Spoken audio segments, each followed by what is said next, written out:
Huh?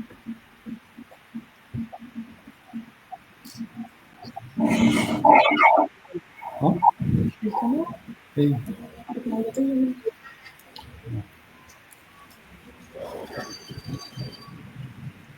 Ladies and gentlemen, esteemed colleagues and distinguished speakers, in the name of Dr. Marwan Sakran, the director of Bitlisaniyat Academy, the vice director Dr. Safiya Ksaf, the Dr. Abdulkader Mtwati, and the director of the Linguistics Research and Language Planning team, and Professor Yassin Jamal Idrisi, the executive director of the Academy, and all members of this international house of linguistics. I welcome you all to this international conference on artificial intelligence and scientific research, organized by the Linguistics Research and Language Planning team.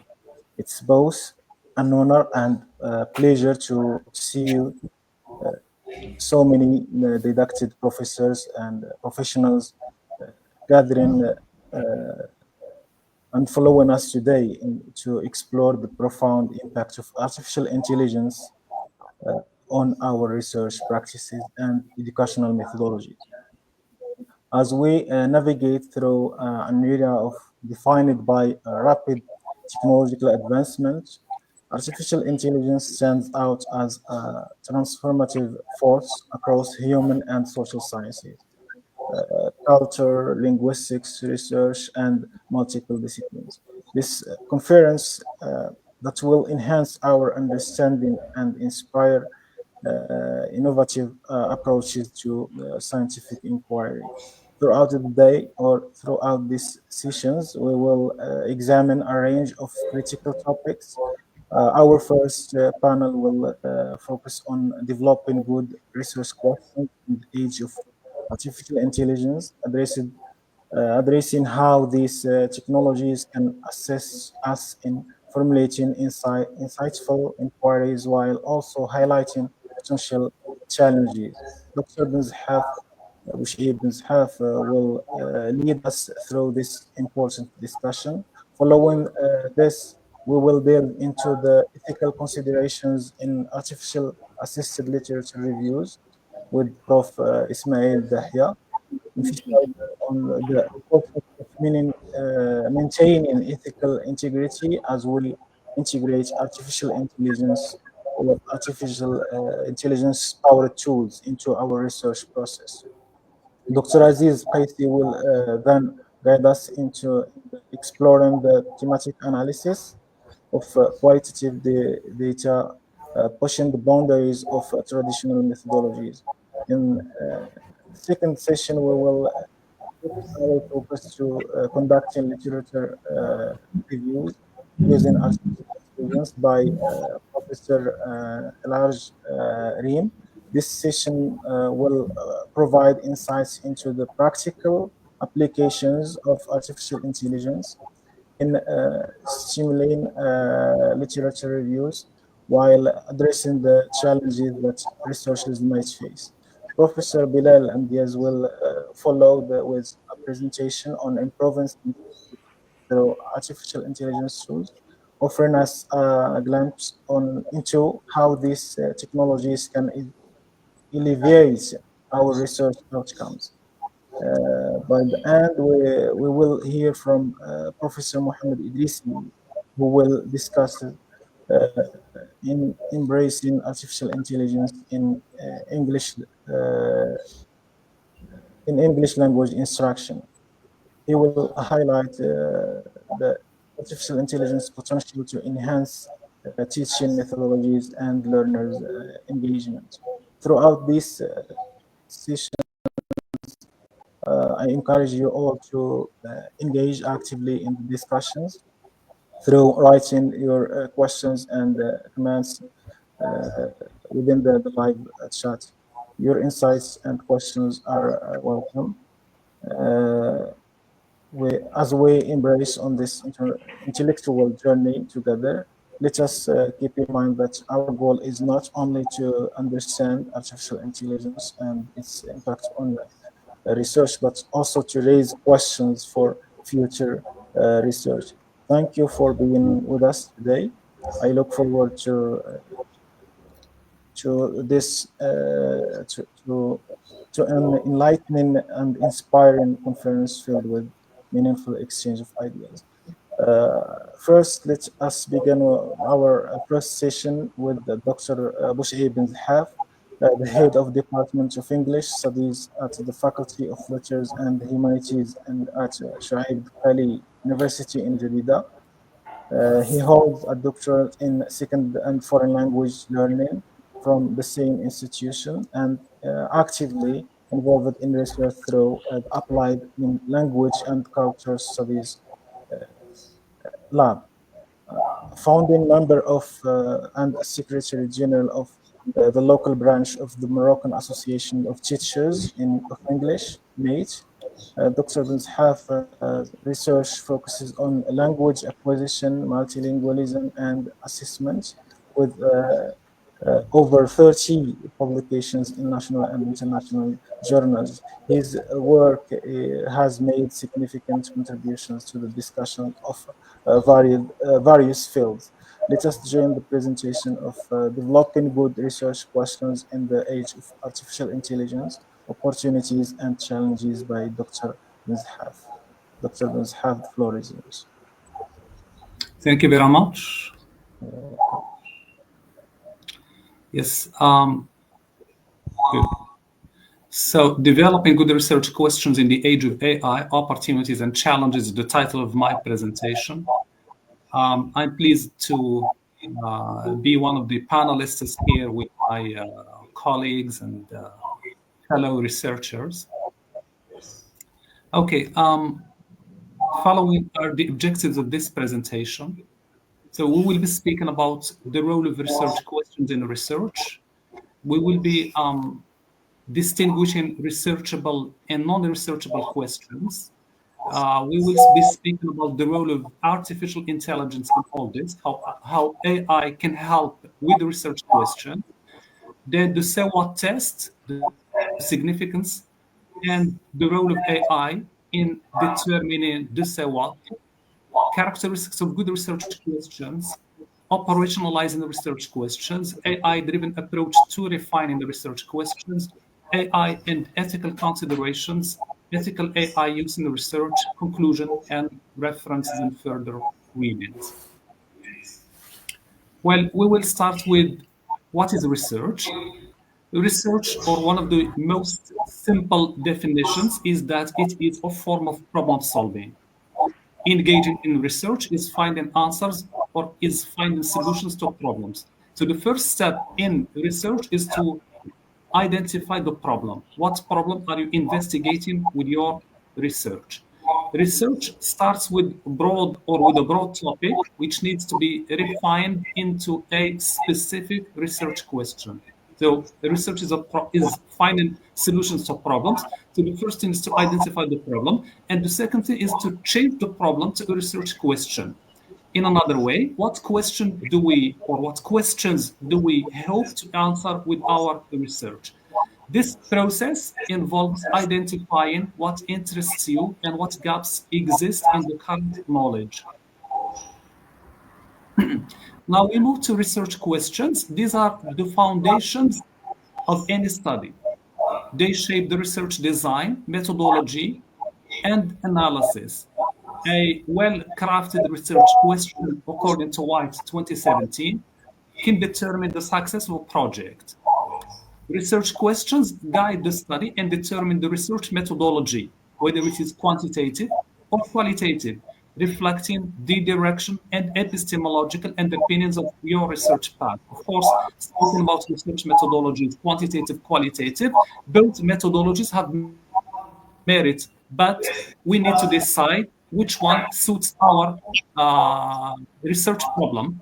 The wording and the structure of the quantitative and qualitative research questions differ significantly, as we will see in the process of this presentation. So by looking at our research questions, we should be able to determine whether the focus is on causal relationships, quantitative research, or exploring a phenomenon, qualitative research.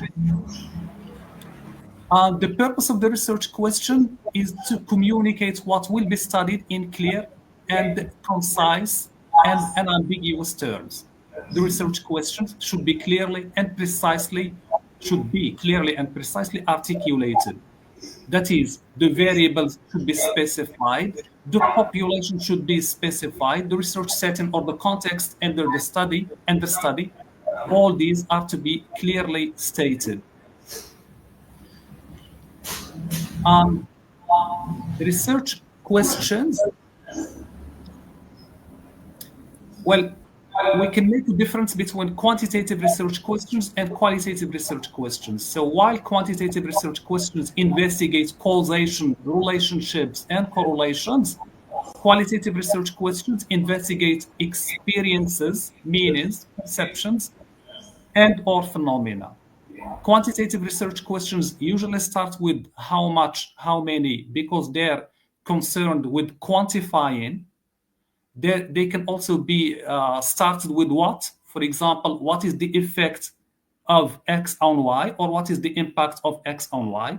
They can also start with Y because they're about causation, they're about causality, or they can start with to what extent a question that quantifies data. They may be yes/no questions, but in this case, they should be followed up with questions of statistical significance. That is, if the answer is yes, is it statistically significant, or is the difference between two groups, for example, statistically significant?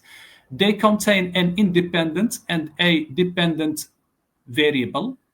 They look at connections, comparisons between variables. Now, two qualitative research questions, these usually start with what, how, but they can never start with why, because why implies causation, and qualitative research questions cannot investigate causality. They cannot be yes/no questions because there are degrees, so we cannot be clear, we cannot determine clearly whether the answer is yes or no. They identify the central phenomena, themes that we plan to explore, and we have to avoid using quantitative words such as influence, effect, relate. So quantitative and qualitative research questions are fundamentally different in their focus, purpose, and the types of data that they seek to collect. Following is a structured approach to developing research questions.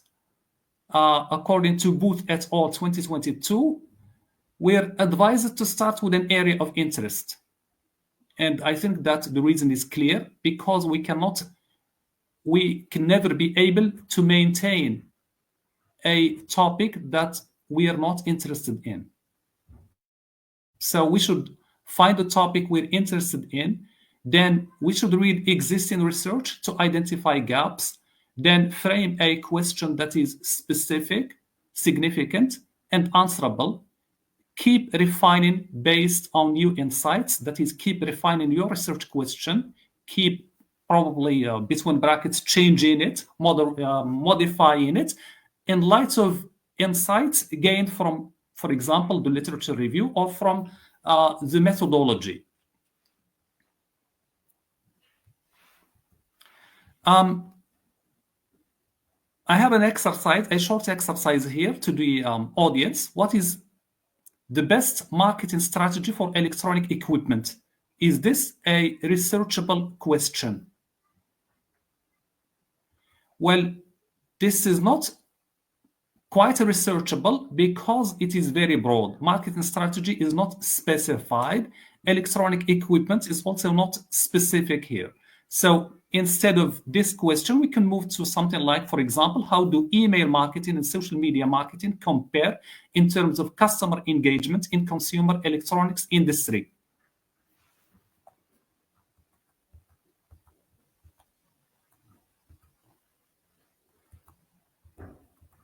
So what we did here is move from a question that is too broad, that lacks context, and that is difficult to measure, to a question that is clear and that is measurable.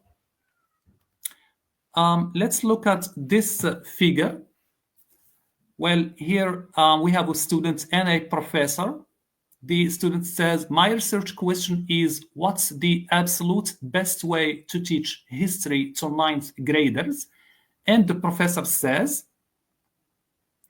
sorry, Susie, but that question, as stated, isn't researchable.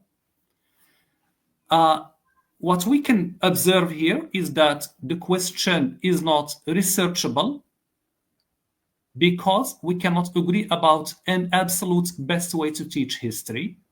And what we can also understand from the response of the professor is that the question is not researchable in the form in which it is stated.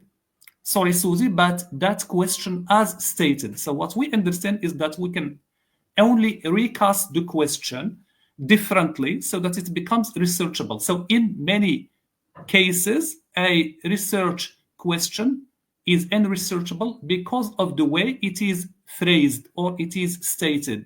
So rewording or rephrasing the question can often make it more specific, measurable, or feasible. So an example is social media bad? This is like the question that the student here asks, is social media bad? We can change this to how does daily social media use affect university students' academic performance?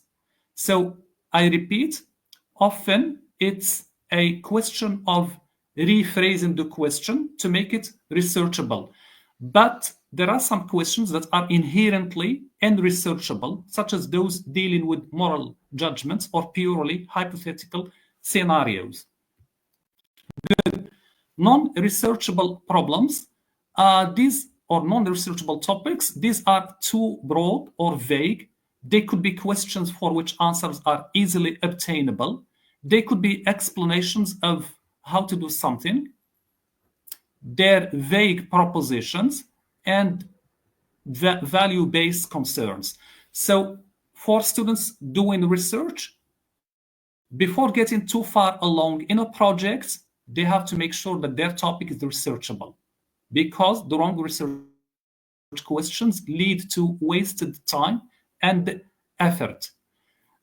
This should not imply that the topic is not capable of sustaining research, but as I said before, it's a matter of recasting the question so that testable hypotheses can be formulated.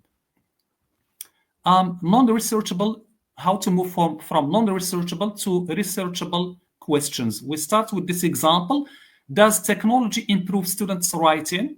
So how can we articulate this question in clearer and more precise terms? First, what is wrong with this question? Does technology is broad. We have to specify which technological tool. Students, the population here, students is broad also. We need to categorize which type of students, high school students or university students or primary school students. And then we move to writing. What type of writing are we speaking about? So to move to a question that is researchable. So this is what I have been speaking about. Technology, what kind of technology? Writing, which aspects of writing? Students, which level of students? So we need to move to something that is concrete. Consider the following question. How do AI-assisted writing tools influence the academic writing of university students in terms of coherence, structure, and argumentation? And this question, by the way, can be further refined. AI-assisted writing tools, we need to specify which tool. Grammarly, for example, or any other tool that we may be interested in studying. Good. Non-researchable to researchable. So should I put my youngster in preschool? We change it to, do children enrolled in preschool develop better social skills than children not enrolled? What is the best way to learn to read? We can change it to something like, at which age is it better to introduce phonics to children age 5, age 6, or age 7. And then are some people born bad? We can change it to what? Sorry, what's that? What commits, or sorry, who commits more crimes, poor people or rich people?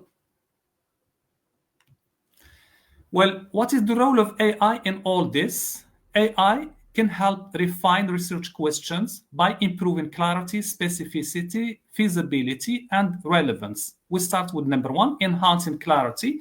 AI can suggest more precise wording to avoid vague terms and ambiguity. For example, does technology improve students' writing? Refined, how does pro-writing aid influence university students? Coherence, logical flow, and argumentation in argumentative essays.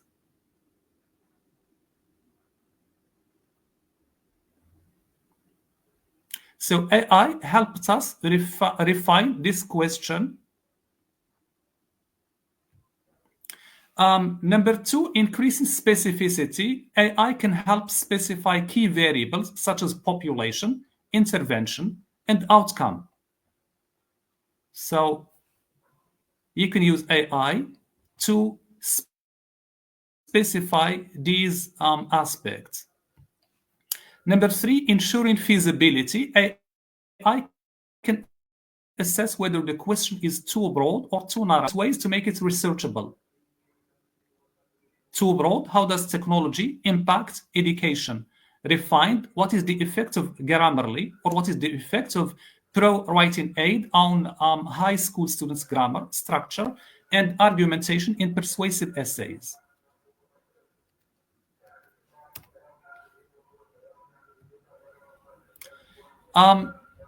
AI can also help align the question with our research goals. It can tailor questions to fit a research methodology. For qualitative studies, for example, what are university students' perceptions of Grammarly in academic writing? For quantitative studies, to what extent does Grammarly improve students' grammatical accuracy in academic writing?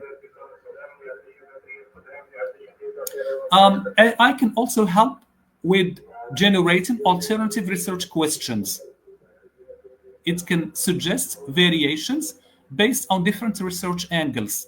Comparative, how does pro-writing aid feedback compare to teacher feedback in improving university students' argumentative writing in terms of structure, argumentation, and coherence?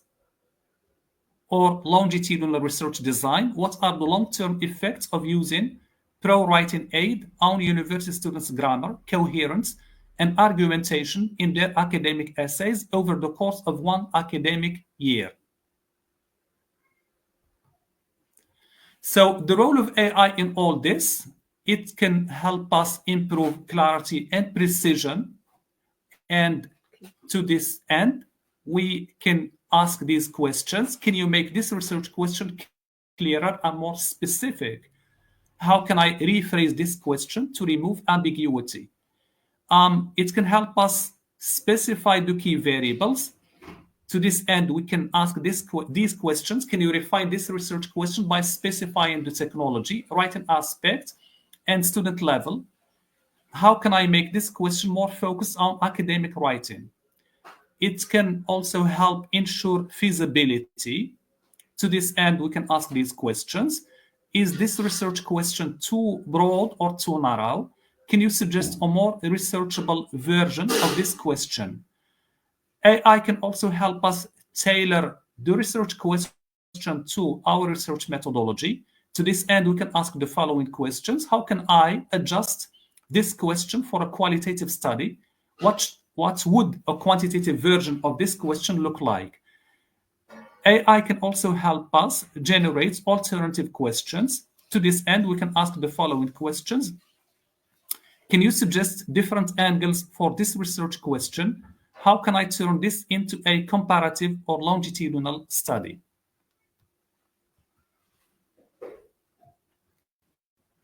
Now we move to the SWOT test, and this is about the significance of the problem or of the research question.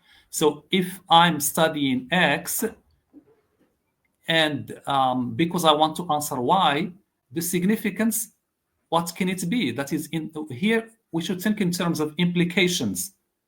What is the impact of my study? What implications will it have? What recommendations can I emerge with? So I'm studying X because I want to answer Y, because I want to help solve real world problem Z. So research, as I said in the very beginning, is finding solutions to problems. So we do research when research has an added value. Answering the so what question requires a commitment to not only showing that you have researched the material, but that you have thought about its significance as well. Now, AI can help with the so what test. It can help assess the significance. And to this end, we can ask the following questions. Does this research question address an important issue? Why should researchers or educators care about this question? AI can also help connect to real-world implications by asking these questions. What are the practical implications of answering this question? How could the findings influence education policy or technology? AI can also help identify gaps in research by helping us answer these, by helping us get answers to these questions. Does this question fill a gap in existing research? How does this question contribute to the field of writing instruction or educational technology, for example? AI can also help reframe for impact. How can I make this research question more impactful or relevant? What are some real-world applications of studying this topic? Characteristics of good research questions: finer research questions with each letter in finer having a particular meaning. So F for feasibility. Is the research question feasible? That is it affordable given the time, the money, and other resources that are available to the researcher? I, standing for interesting. Does the question intrigue investigator and community? N in finer stands for novel, novelty. Does the question confirm, refute, or extend previous findings? The E is for ethical. Here we speak about ethical issues, one of which is, for example, the protection of participants. And the R is for relevance. Is the question that I'm investigating relevant to scientific knowledge and future research? Well, next we move to operationalizing research questions, because the field we're dealing with, which is human sciences and education, usually involves abstract concepts, for example, motivation, intelligence, academic performance. So we need to move from this level of abstract, we need to move from this abstract level to a concrete level. We need, in another way, to move from conceptual definitions to definitions that are measurable. So we need to define our key concepts in clear, concrete ways, moving from conceptual definitions to definitions that can be observed and measured. Measurement needs to be determined in terms of indicators, scales, or tools that can provide data on the concepts. We need to develop specific criteria. That is, how the variable will be measured or observed. Will we use surveys, interviews, focus group discussion, or what? That will guide the data collection process. We need to choose our methodology, select an appropriate research method, qualitative, quantitative, or mixed, to collect and analyze data. And we need to ensure consistency and replicability. Our definitions and measurements should be consistent throughout the study, and other researchers should know about them so that they can, that is, we should enable them to redo our study or to replicate the process. And of course, the objective from doing that is that the researchers verify the results. They make sure that they obtain the same results. Operationalizing research questions. Example: how do Moroccan EFL learners perceive the use of Moroccan Arabic in English classes? So operationalization here could involve defining perception, attitudes, beliefs, feelings, choosing data collection methods, and identifying indicators. I moved to AI-driven approach to refining research questions. So AI can help us with automated literature review and trend analysis because AI provides us with AI-driven literature reviews. So it facilitates the process of doing a literature review, and it identifies gaps for you. It highlights gaps, and it suggests unexplored paths or areas. Smart question generation and rewriting. It helps us with uh, either generating our research questions or refining our research questions. Feasibility and predictive analysis, whether the research questions are feasible or not. Framework-based optimization. Here we go back to finer. It can help you define whether or make sure that your research question meets the finer qualities or characteristics. AI-powered peer review and feedback. It can provide you with peer review and feedback about your research question. So AI can evaluate the clarity, the specificity, and the feasibility of research questions by comparing them to existing research and suggesting refinements. Tools like Claude or ChatGPT can suggest frameworks, Pico for health research, Spice for qualitative studies, and Finer for feasibility to structure questions more effectively. AI now and ethical considerations. So the use of AI in formulating research questions is very important, but it raises ethical issues, including bias in AI-generated suggestions and over-reliance on machine-generated ideas. What's meant by bias? AI is trained in the data that is in historical data, in the data that it is available to it. And that data may favor certain perspectives, certain outcomes, or certain groups over others. So this bias can arise, and we should know how to deal with it. Researchers must critically assess AI's recommendations and ensure originality rather than merely reproducing AI suggested topics. Last but not least, we should clearly acknowledge the use of AI in the research process. AI and ethical considerations. We should use AI as an aid and not as a substitute for critical thinking. It's ethical to use AI as a brainstorming tool to refine research questions and explore gaps in the literature, but it's not ethical to blindly accept AI-generated research questions without critical evaluation of it, without achieving originality. So the human touch is a must here. We should evaluate generated research questions in terms of clarity and specificity. So we should ask the following questions. Does the AI-generated research question clearly define the key variables? How does the wording of the AI-generated question compare to the human refined version in terms of precision and focus?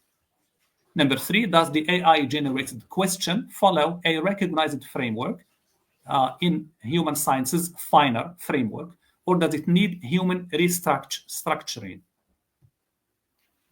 Ethical AI use in research. AI can be a valuable tool in developing research questions and conducting literature reviews, but responsible use of AI requires critical evaluation of AI-generated content, verification of AI-suggested literature and sources, transparency in reporting AI assistance, intellectual contribution beyond AI output. Evaluating generated research questions should happen in terms of clarity and specificity, bias and ethical considerations, depth and relevance, feasibility and practicality. By evaluating these aspects, we can ensure that AI-generated research questions are robust, ethical, and suitable for meaningful academic research.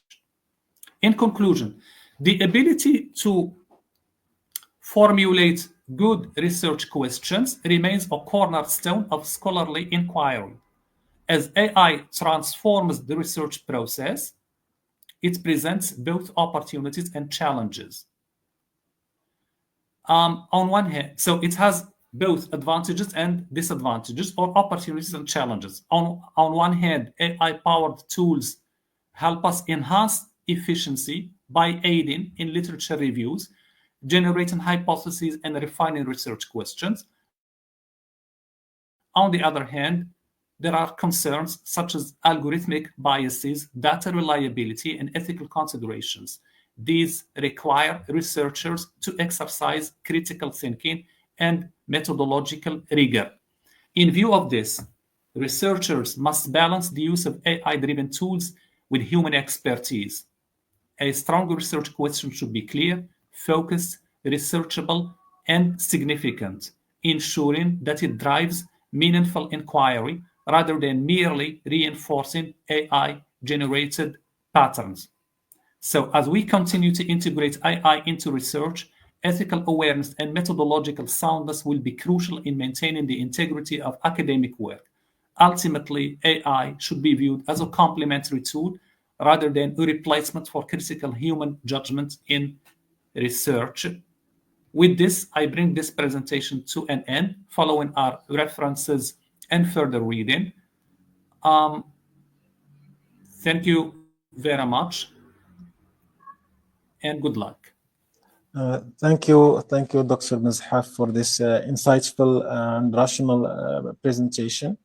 Formulating good research questions is a pillar for our research that could generate or guide all research practices, steps, tools, and methodology.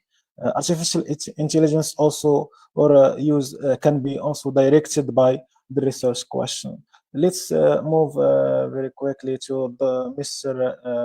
Dahia. Professor Ismail Dahia is an assistant professor at the Higher Education and Training School in Oujda. He is also a NEFL teacher for high school, having obtained his BA in linguistics from Mohammed I University. He continued with his academic journey with a master's degree from Ibn Tufayl University. Currently, he is a third-year doctoral candidate at the Applied Communication in Context Laboratory at Mohammed I University, where he focuses on enhancing communication strategies in educational settings. We will explore AI-assisted literature reviews, ethical considerations with Professor Ismail Dahia. The floor is yours, Mr. Ismail.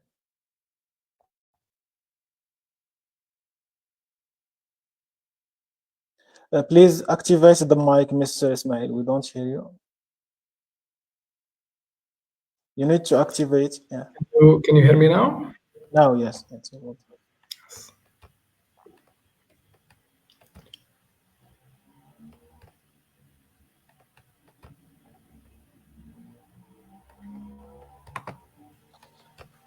Can you see the presentation? Not yet. Normally, I have already shared the screen with you. I don't know. Yeah. Just try to reshare it again. Reshare the presentation. Just follow the same steps that we did before. Now it is here. Here. It's there. Yeah.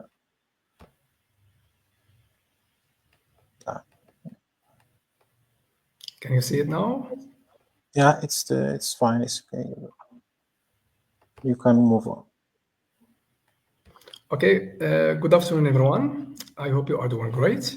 So before I get started, I'd like to thank Bitlisaniyat Academy for the opportunity to be part of this interesting and insightful conference on the use of AI and scientific research. As you can see on the slide, my presentation is entitled AI Assisted Literature Review, Ethical Considerations. So Professor Benzehaf has already talked about one of the most important aspects of doing research, which has to do with formulating good and feasible research questions and how we can make use of AI in again achieving this goal. Okay, so the presentation, of course, is centered around how researchers can make the best of AI in order to conduct a rigorous and robust literature review.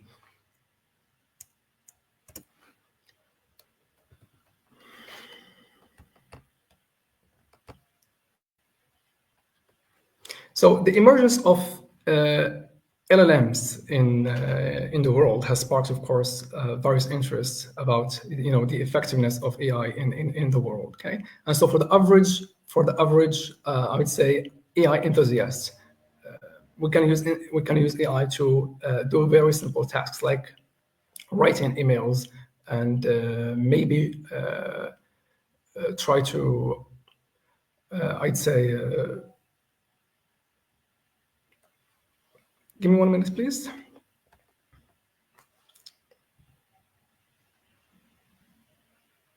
Yes. Can you hear me? Can you hear me, please? Yes, of course. Okay. So, sorry.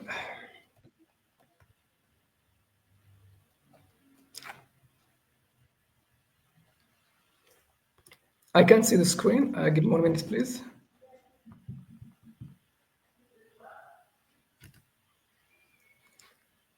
Yeah, I have a technical issue here. Sorry. it's okay. It's okay.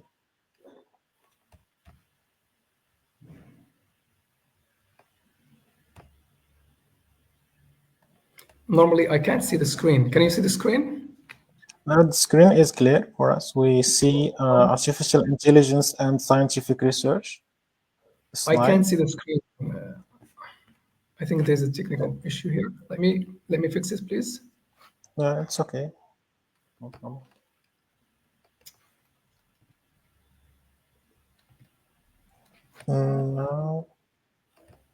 Now we are on the first slide. Okay, I think it works. Okay, that's it. Okay. Yes.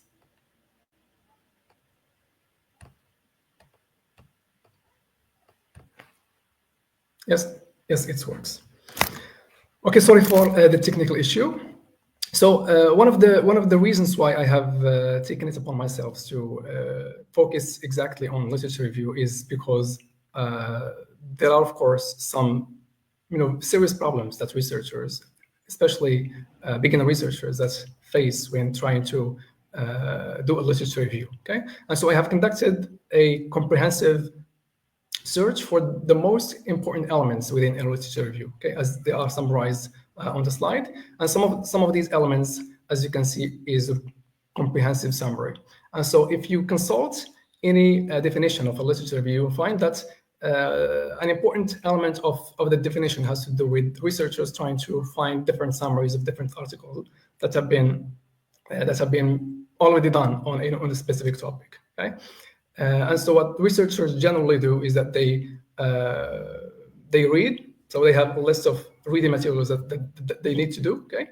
Be it articles, books, and maybe theses, okay, that have already tackled the topic they are interested in, okay? And so this specific element is very important, as I'm going to show how, of course, the use of AI can be very effective in addressing these issues that can be already faced by researchers. And the second one has to do with critical analysis. Okay, and so critical analysis is also a very important element of conducting research reviews. Okay, and why this critical analysis is, I say, relevant to my presentation is that we are going to see how researchers who overuse or over rely on AI tools, okay, diminish their abilities to critically analyze, to critically do research, while at the same time maybe just relying on AI to do their work instead of using it strategically or systematically. Okay, Another problem has to do, or another issue or element has to do with the identification of trends and debates, looking at how different authors, different researchers and scholars have already dealt with the topic they are investigating. Another element again is synthesis of research, and so when we do a literature review, we are again necessarily doing a synthesis of previous research.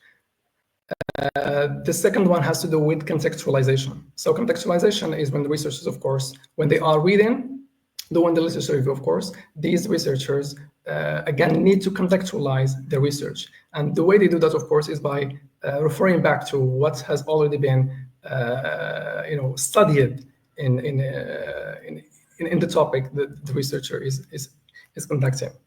And the second one, of course, for the justification for the research. So Mr. Benzehaf, I think, have already talked a bit about how can AI be used for identifying research gaps. Okay. So here, as you can see on the slide, I have a list of challenges that researchers generally face when conducting a literature review. And so the idea here is to see how AI can be used to effectively address these challenges. So the first challenge has to do with finding relevant sources. So researchers often struggle to locate relevant and up-to-date academic sources due to the overwhelming volume of literature available.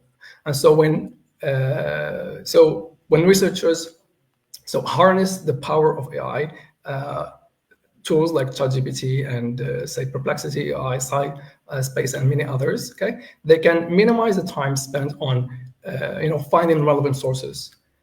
Okay, the second challenge has to do with managing large amount of data, and so instead of spending days or months, okay, looking for relevant say articles, relevant readings that are going to be of help to you as a researcher. Okay, so you can of course make use of AI in order to do that task for you.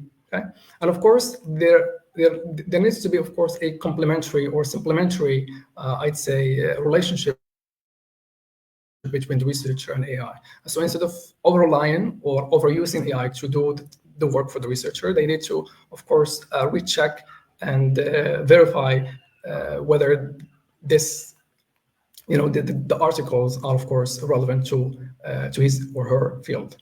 Another problem has to do with understanding complex language. And so as a researcher, you might sometimes be compelled to refer back to AI in order to make certain ideas clear. And so you are reading, of course, an article or a book on a specific topic, and sometimes the language there might be difficult to understand, and so you might find yourself, of course, overwhelmed because you have no idea what this scholar, of course, is trying to understand, to explain or trying to say. And again, you can use or just copy whatever the scholar says and try to ask an AI tool like ChatGPT and others to explain it to you. Okay, of course, with examples.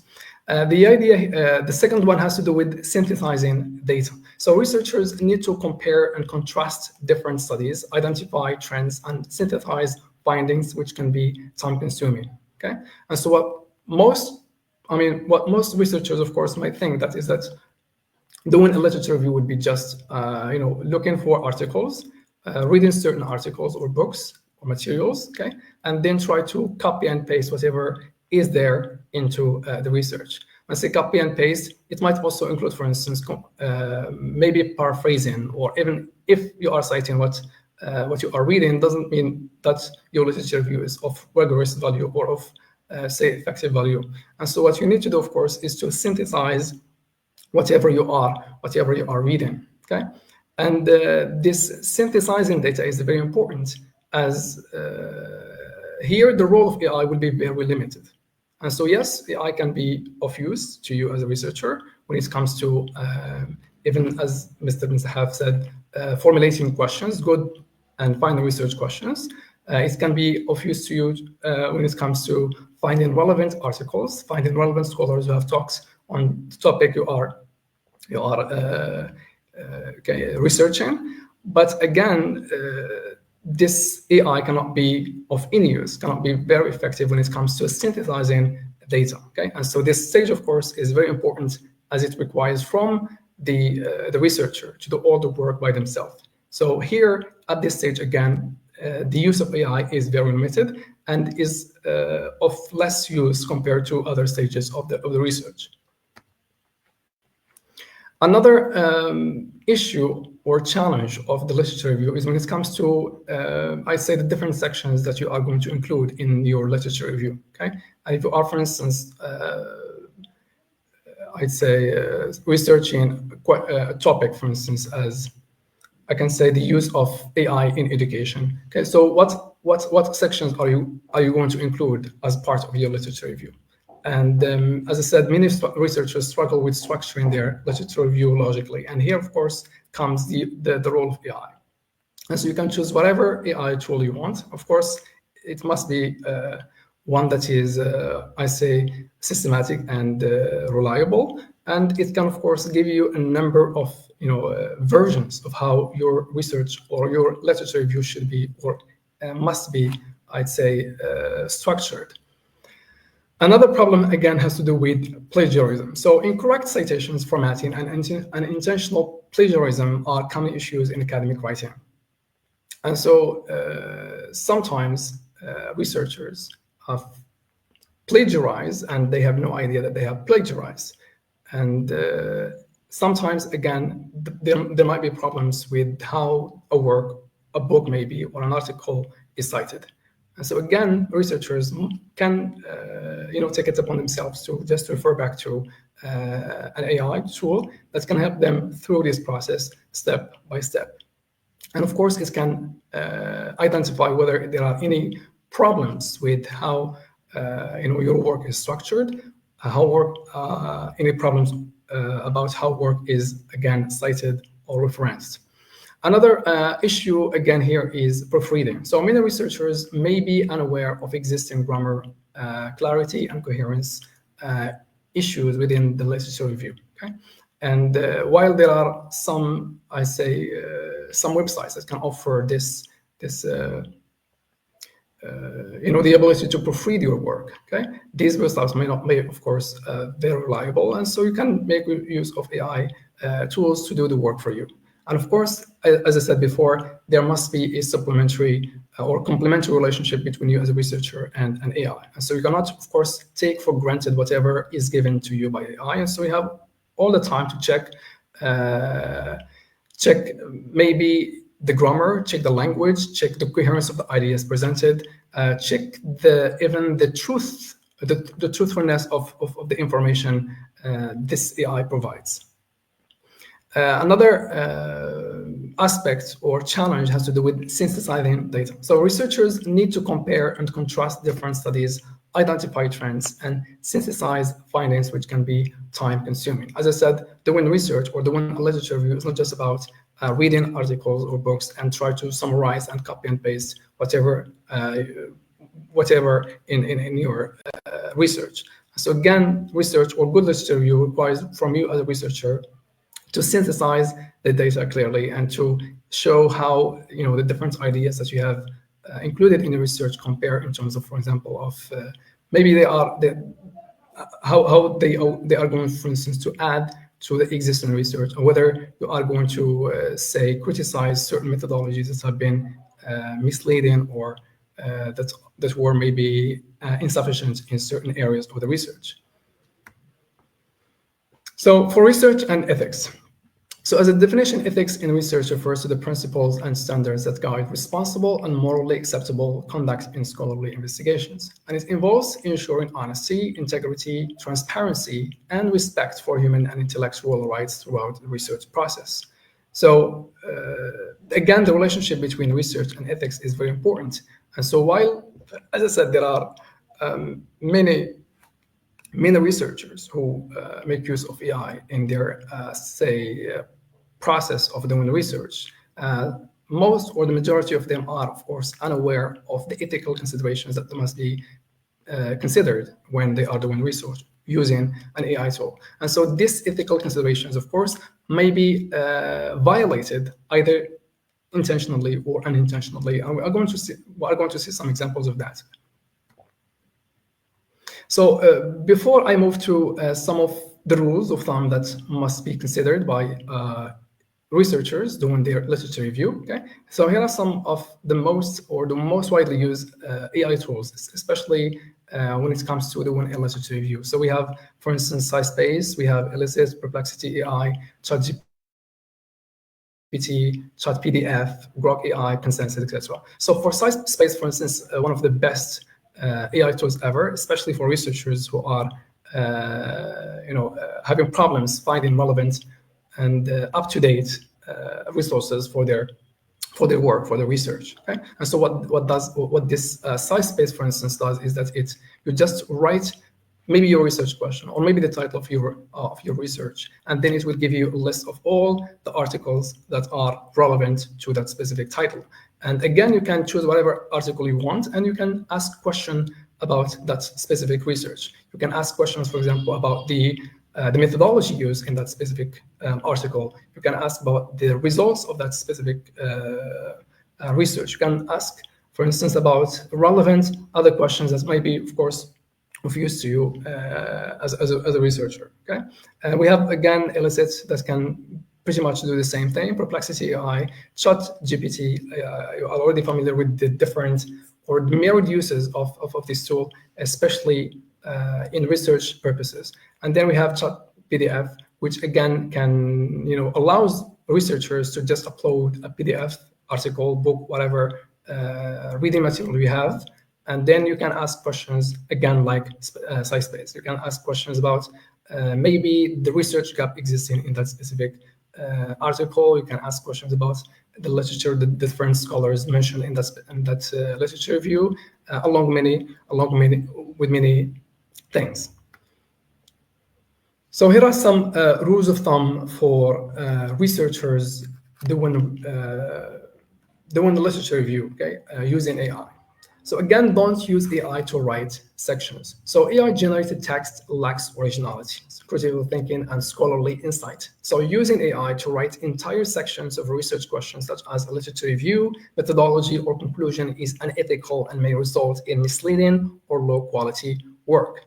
So again, this has to do with the originality of the work that you are producing. And so what you need to do is not to rely on AI to write whole sections for you, or to even generate things by itself. So here again, as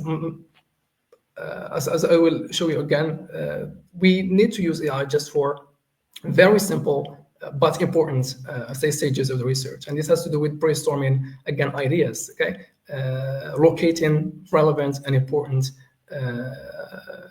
resources, and along with many other things. But again, to write a whole section using AI would be unethical. And the ethical issue here is not just you are writing something that is not yours. That's not the main issue here. Is that the main issue has to do again with whether what you have written, whether what AI has written or provided to you is actually true, is actually up to date, is actually maybe relevant to what you are working on. And this again brings us to the second rule, which has to do with fabricating data. So the rule doesn't say, of course, fabricate data. It says that AI will generally fabricate data. Okay, and so you have to be careful as a researcher to verify, to check whatever is given to you by AI tools. So AI cannot conduct experiments or collect real data. So using AI to generate fake research data, statistics, or results is considered academic fraud. So when I say generating fake research data, again, may be intentional or unintentional. And so at some stage, you will ask, for instance, a specific AI tool to generate maybe questions for you, or to say what a scholar has said. So what did, for instance, Julian House say about this topic? And then the tool is going to give you mirrored information about that specific question. And the question again is whether these information are actually true or not. And the second question has to do with whether you are going to use that, or whether we are going to check whether these are true or not. The second thing has to do with AI-generated references or citations that may also be fabricated. And so you might, for instance, ask an AI tool to give you a list of scholars who have worked on a specific field. And so you might, for instance, find the name of the scholar, the year of the work, the title of the article, but they are, or they may all be fabricated. And this is again due to the hallucinations of certain AI tools. And these hallucinations, these inconsistencies are no exception to any tool. So every single tool, AI tool, may hallucinate, may fabricate data. And so it is the responsibility of the researcher to again check, to cross-check and to verify whatever produced or given by AI. So AI-generated references, AI-generated references or summaries may contain errors or hallucinations. So always verify the accuracy of AI-suggested sources by consulting original studies. And the last one, be transparent. So clearly disclose the use of AI in the research process, specifically how it was used for literature search, synthesis, and analysis. As you can see on the slide, we have an example of AI disclosure. So it has to do with being transparent when using AI in your research. And there are, say, a number of universities and institutions around the world which have put forth some guidelines for researchers on how AI should be used, okay, and when it should be used and how it should be used, okay. And you can see, for instance, on the slide, according to Princeton University, right, rules and responsibilities, Princeton University students must confirm AI is permitted by an instructor and disclose the use of AI in any academic work. And so it specifies when, again, it should be used, how it should be used, and maybe when it should not be used, okay? And whenever you use something, for instance, you use, for instance, AI to write maybe research questions, or to refine the research questions, or to maybe find relevant resources for your research. Again, this must be mentioned in the research. So it can be, for instance, done in the methodology, maybe done at in a separate section. But again, you have to check the various guidelines put forth by different institutions on how the AI should be mentioned and how it should be cited. Okay, I think that's it for my presentation. Thank you so much. Thank you, Mr. Dahia, for this rich presentation. Of course, literature review facilitates contextualizing our research and building our theoretical framework. Indeed, researchers face several challenges while using artificial intelligence, but also there are positive impacts of artificial intelligence on researchers' practices as well. As you said, facilitating planning or structuring the research. It seems that Dr. Aziz Qaisi is facing some technical problems.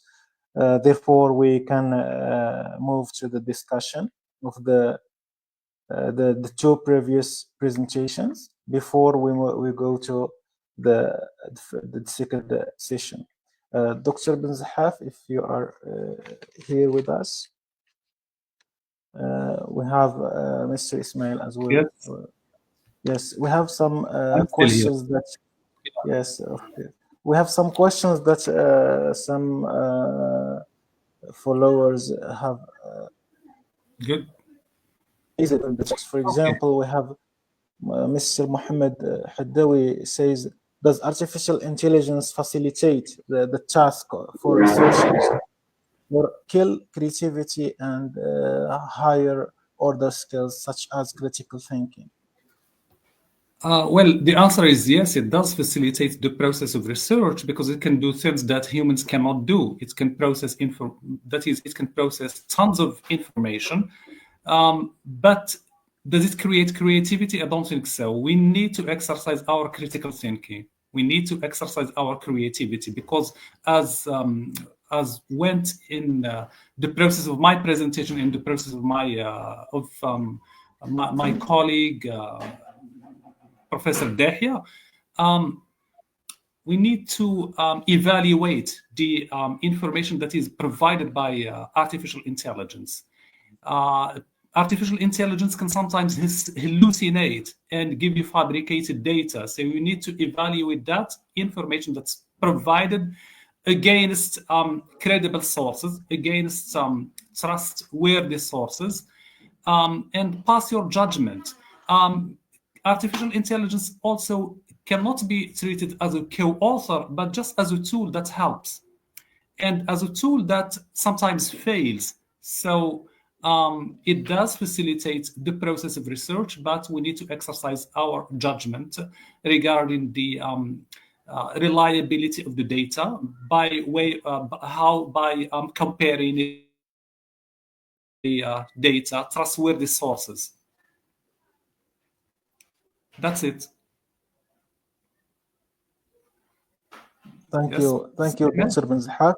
We have another question from Professor Rida Al-Ghandour. He says, would you elaborate more on how to choose the population of the study and the sample? It depends on your objective, the objectives of the study. What are your objectives? Are you studying, for example, the impact of technology at university or in high school?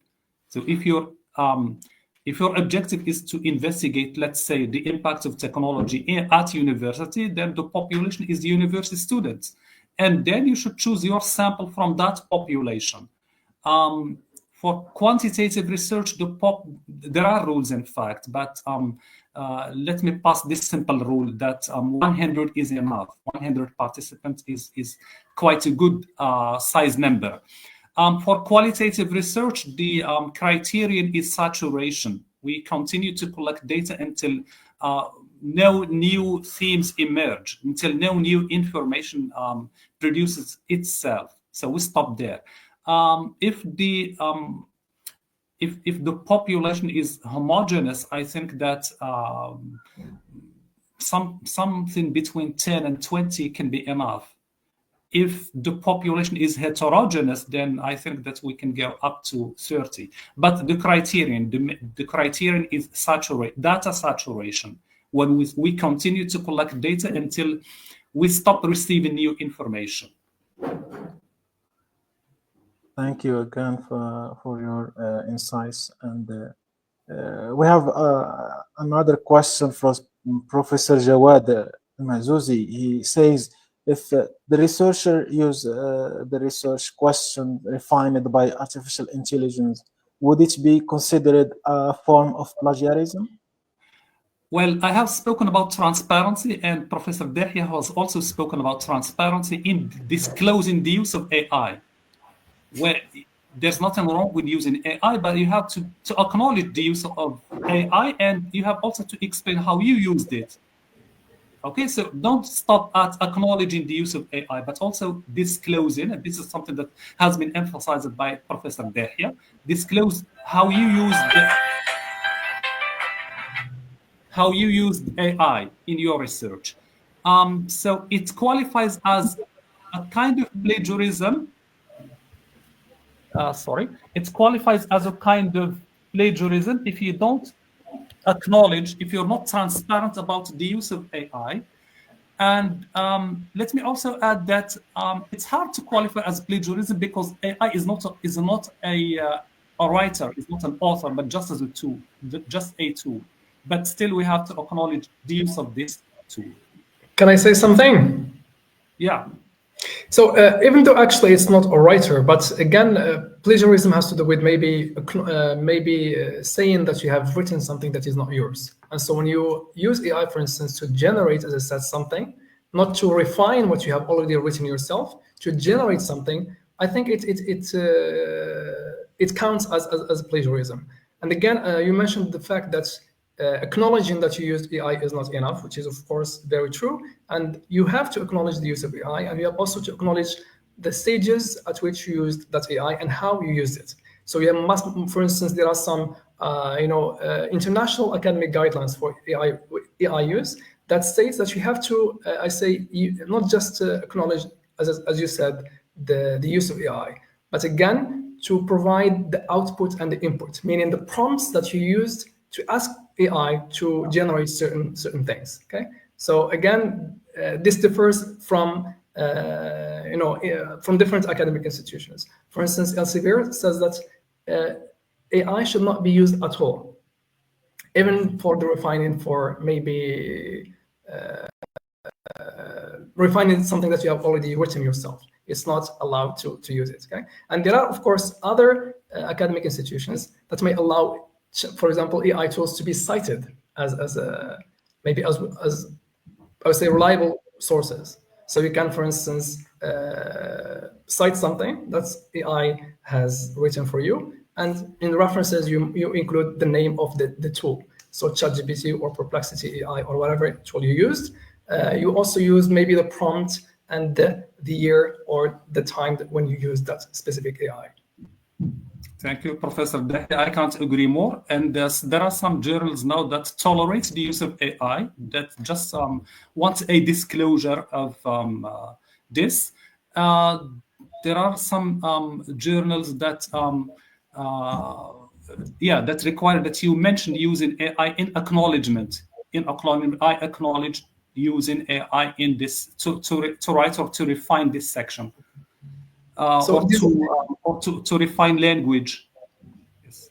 These guidelines actually differ from journal to journal. Okay, so you might find that there are some guidelines that are inconsistent when it comes to how AI should be used in the research. Okay, so these guidelines they haven't agreed on certain guidelines that are universal that every researcher must abide by, and there are again some controversies on some of these guidelines. Yes, thank you. Yes, thank you. Thank you again. We have another question that is addressed to Mr. Dahia by Mohammed Haddawi. He says, how can we rely on artificial intelligence when it is second and inferior to human intelligence? It could mislead researchers. Any explanation, he said. Yes. Again, he is somehow right. There are some capabilities of AI that humans don't have. For instance, a human being to go through 20 or 3 articles maybe in 1 minute or in 5 minutes, that would be impossible. Okay, and so there are again some skills that humans lack, or maybe they need time to accomplish. And so here comes the role of AI. Okay, and again, I talked about the over-reliance, certain stages at which you should not use AI at all. Okay, especially when it comes to I'd say writing whole sections. So relying on what AI writes rather than just asking AI to maybe refine, as I said, or ask it to explain certain ideas that you wrote yourself.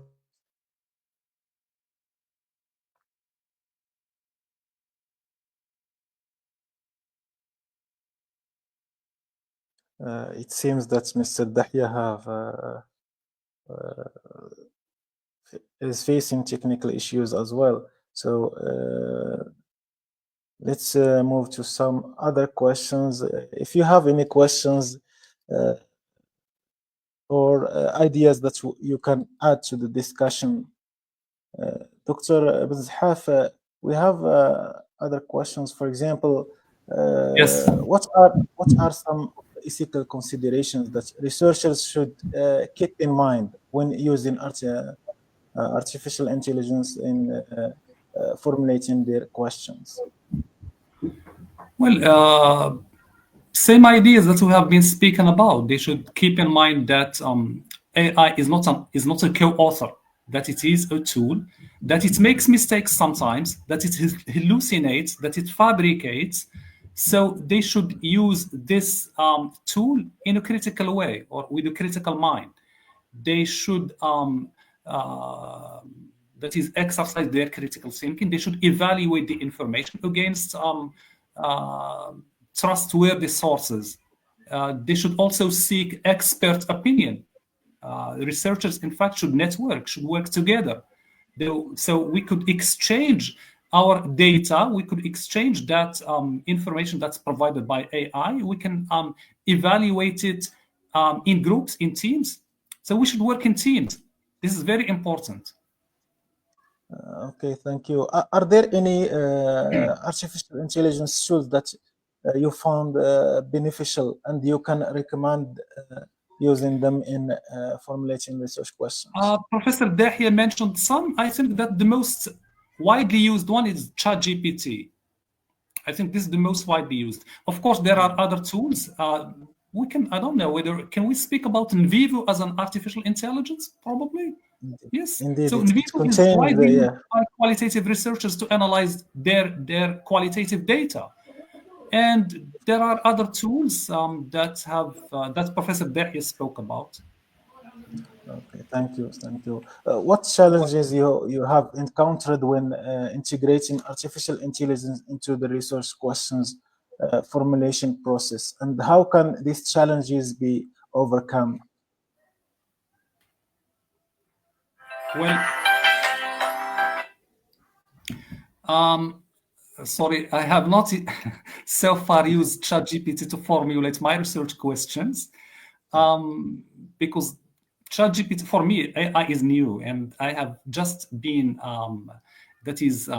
looking at how it can be used to help or to help with the research.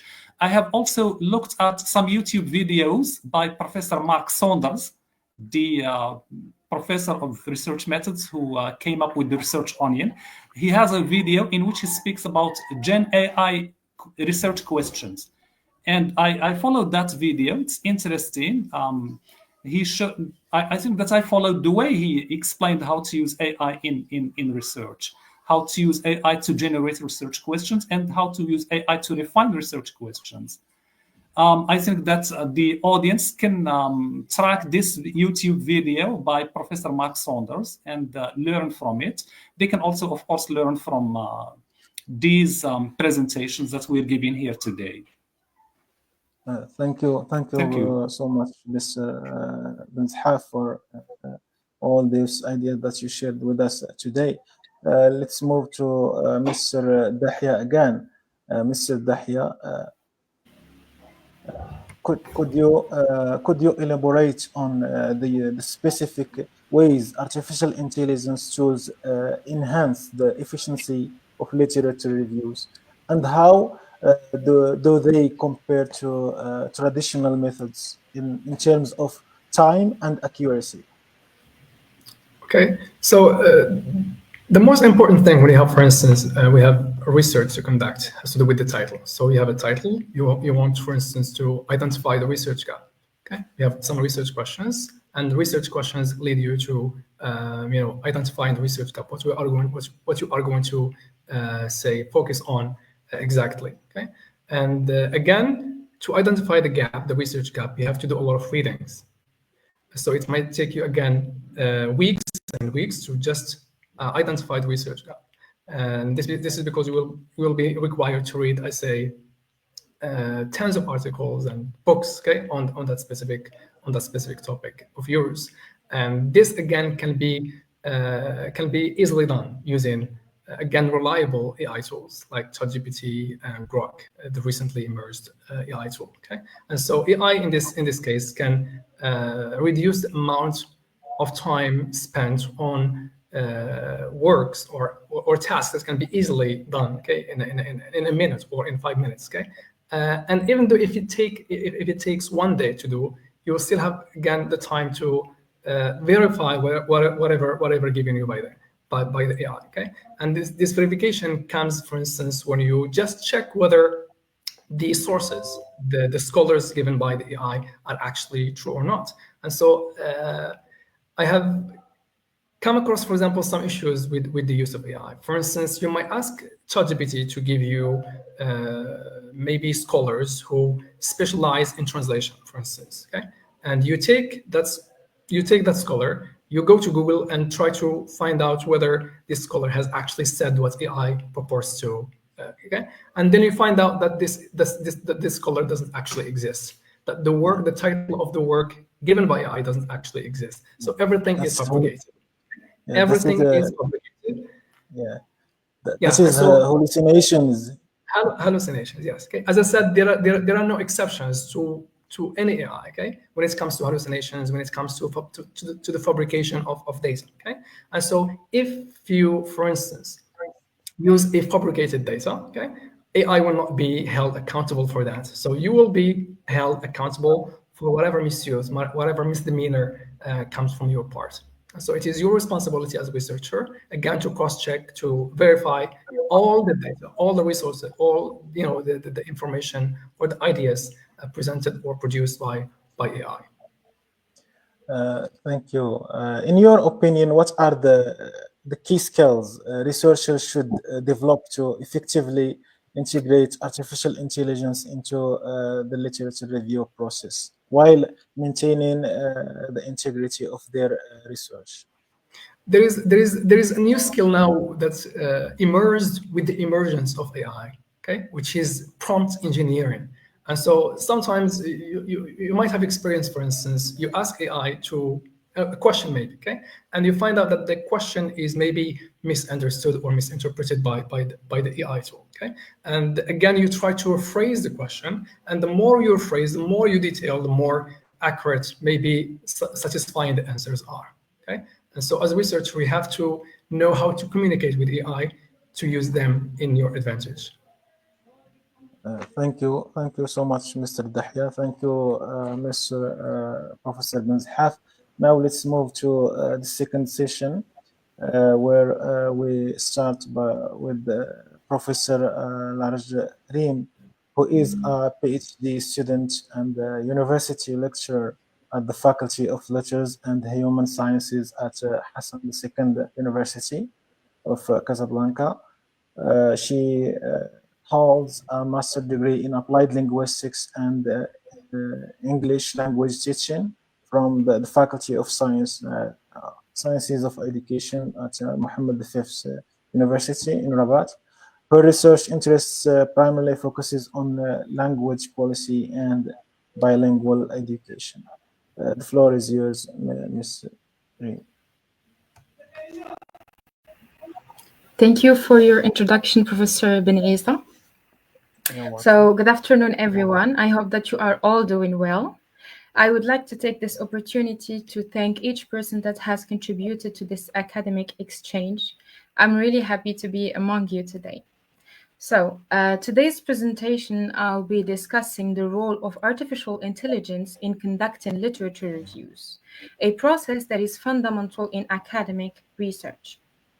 So, with advancements in technology, AI has emerged as a powerful tool that enhances the literature review process by automating key tasks such as searching, summarizing, synthesizing research materials. But while AI offers many benefits, it also raises ethical and academic concerns that we must, of course, consider. Throughout this presentation, I'll explore how AI is transforming the way literature reviews are conducted, discuss its advantages, challenges, and some ethical considerations. So the presentation will be organized as follows. First, I'll start with an introduction. Then I'll move on to answer the famous question, how can AI assist in conducting literature reviews? This section will be further divided into four sections: identifying and summarizing relevant academic papers, enhancing writing quality and structure, organizing research materials and generating references, detecting plagiarism and ensuring academic integrity. Then I'll move on to discuss the challenges of AI in academic writing, and I will end with ethical consideration in AI use. So, the literature review is an overview of existing knowledge. It involves analyzing scholarly sources and identifying research gaps. It is a crucial component of any research project, as it helps researchers to understand the existing body of knowledge, critically evaluate different studies, and identify gaps that need further investigation. However, conducting a literature review is a demanding task, as it requires extensive reading, analyzing, synthesizing, from numerous sources. This process can take weeks or even months. So the traditional way of conducting literature reviews comes with challenges. First, it is time consuming, and searches may be incomplete, leading to gaps in knowledge or in coverage, and the sheer volume of literature makes it difficult to stay updated.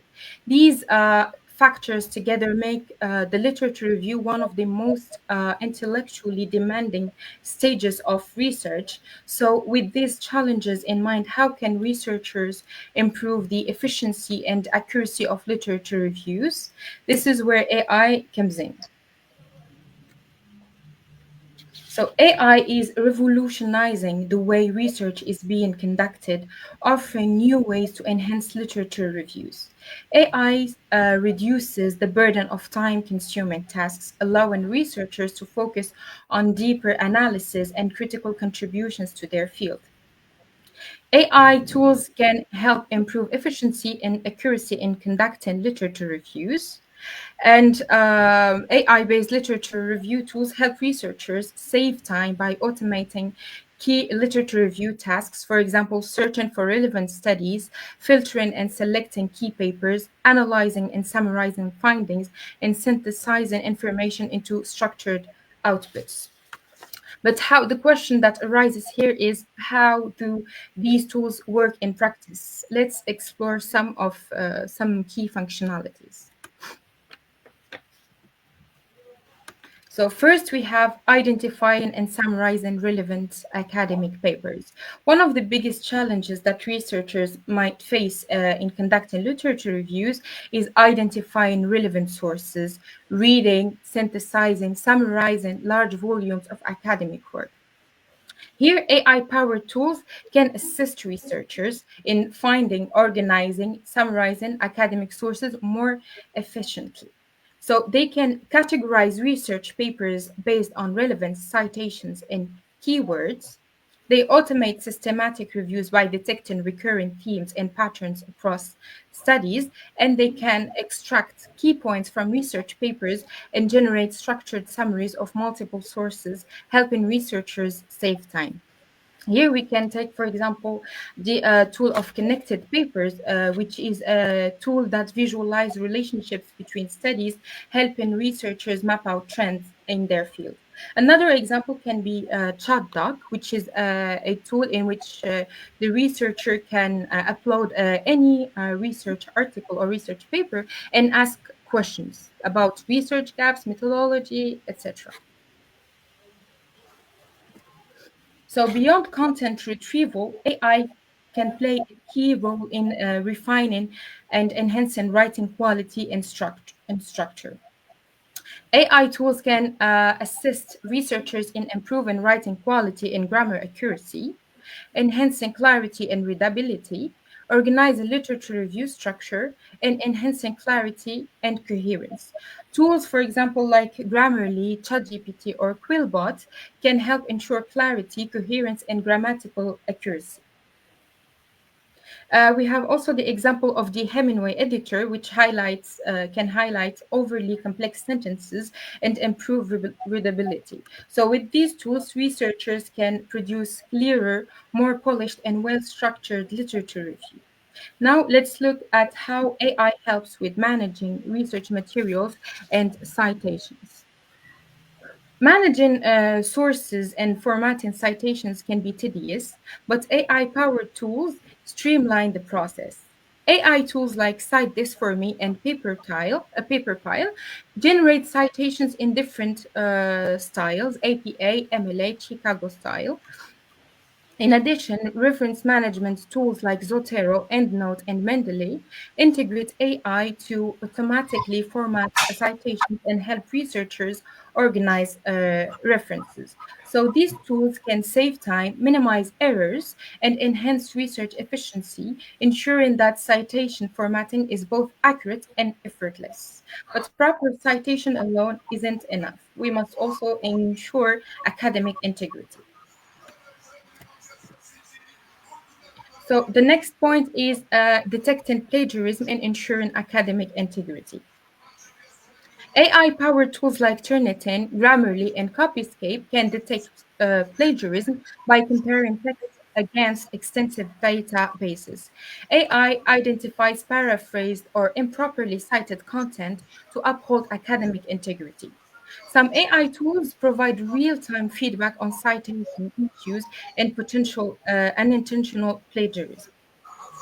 So by integrating these tools, researchers safeguard their work and uphold ethical research standards.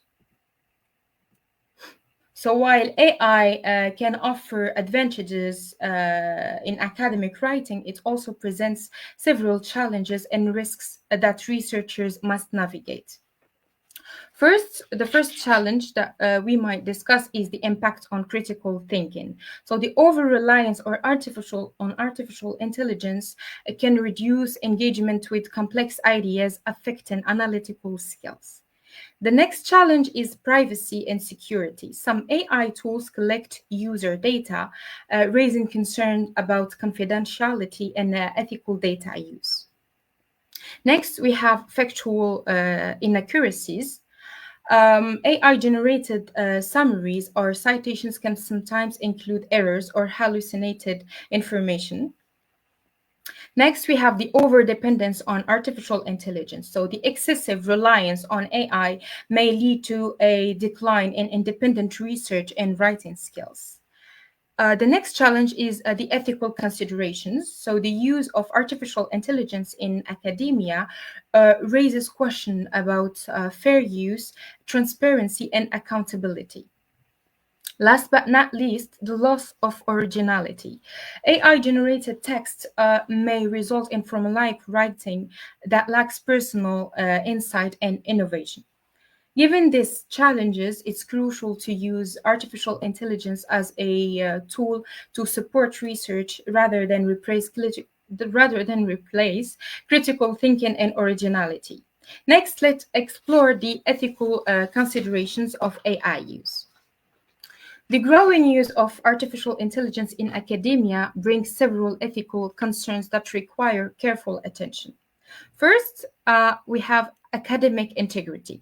Researchers must ensure that artificial intelligence generated content is properly cited and does not replace original analysis. Next, we have dependency and intellectual growth. Over-reliance on artificial intelligence can hinder skill development and independent learning. Next, the inaccuracy and misinformation. AI models can produce misleading or false information, emphasizing the need for human verification.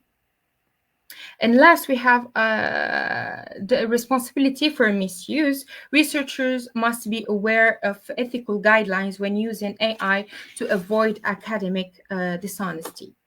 So, to conclude, artificial intelligence has significantly transformed the literature review process, making it faster, easier, more efficient, and more comprehensive. It helps researchers search, summarize, and organize academic work with greater accuracy. However, AI is not a replacement for critical thinking. It must be used responsibly with human oversight to ensure accuracy, originality, and especially ethical integrity in academic writing. So by balancing artificial intelligence advantages with careful ethical use, we can enhance our research while maintaining academic rigor. Thank you for your attention.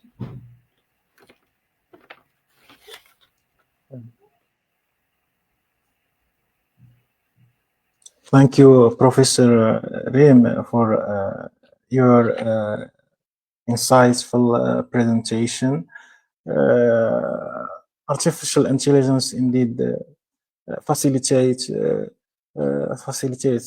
searching for previous and relevant studies related to our research, and we can save time and efforts while classifying, citing, and also planning the steps that we will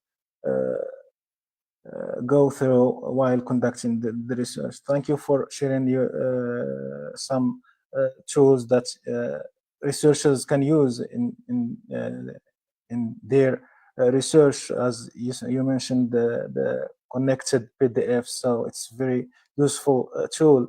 There are several researchers who are using InVivo, as Mr. Benzehaf said, and they don't know that it includes artificial intelligence. Space is also there are functions that are there that are powered by artificial intelligence. There is also now a Copilot. Uh, the researchers also use online surveys as well. They generate data and they provide us with graphs and so on. Thank you so much. Now let's move to Professor Bilal, and yes, who has been didactic educator since 2011. He holds a BA in English and a master in linguistics from Dahia University. Currently, he is a part-time lecturer at both the Faculty of Letters in Mohammedia and the Faculty of Science in Rabat. As a PhD student in applied linguistics, Mr. Mdiaz focuses on language planning and policy, exploring the complexities of language use in educational context. He will share with us valuable insights into improving scientific research using artificial intelligence tools. The floor is yours, Mr. Bila. Yes, okay. Please activate the mic. It's not activated. Yes, good afternoon, everyone. I hope you are doing great. First of all, I would like to thank Bitlisaniyat Academy for giving us the floor to present on the issue of artificial intelligence and its impact on scientific research. My contribution is entitled Improving Scientific Research Using Artificial Intelligence Tools. In this presentation, I will focus just on 5 artificial intelligence tools, which, among others, have proven their efficacy and utility in research. These tools are Zotero, Mendeley, Elicit, PaperPal, and Quillbot.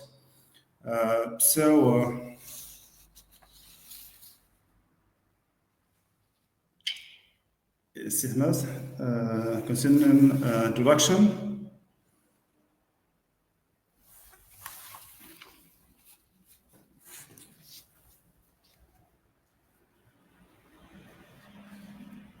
Yes, concerning introduction, the integration of artificial intelligence has played a major role in changing academic landscape in recent years.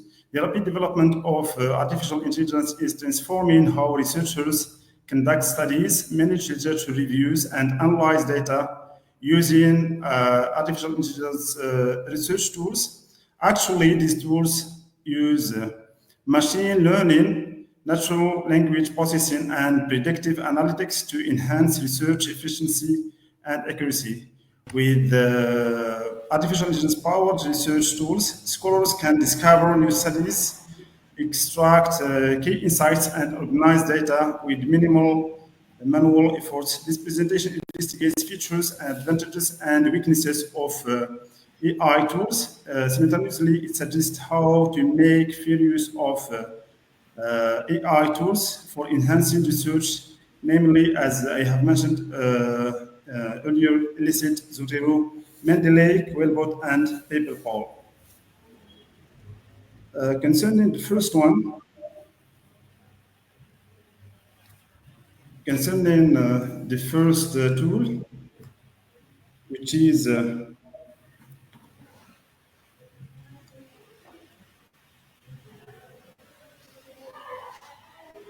yes, yes, the first one is Mendeley.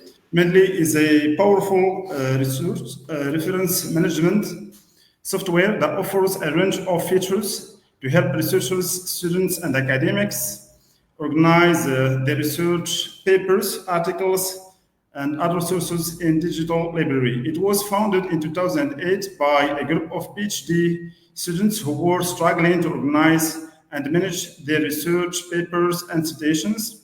With Mendeley, researchers can import and manage references from a variety of sources, including online databases, websites, and PDF files. Now, let's move on to key features of Mendeley. Concerning key features of Mendeley, I just I just choose 7 among others. The first one of the first feature related to Mendeley is that it provides the ability to generate bibliographies and citations in different citation styles such as APA, MLA, and Chicago. The second one is that it allows users to import references from various sources, including online databases, websites, and PDF files. The third feature is that it automatically generates citations and bibliographies in different citation styles such as APA, MLA, and Chicago, as mentioned.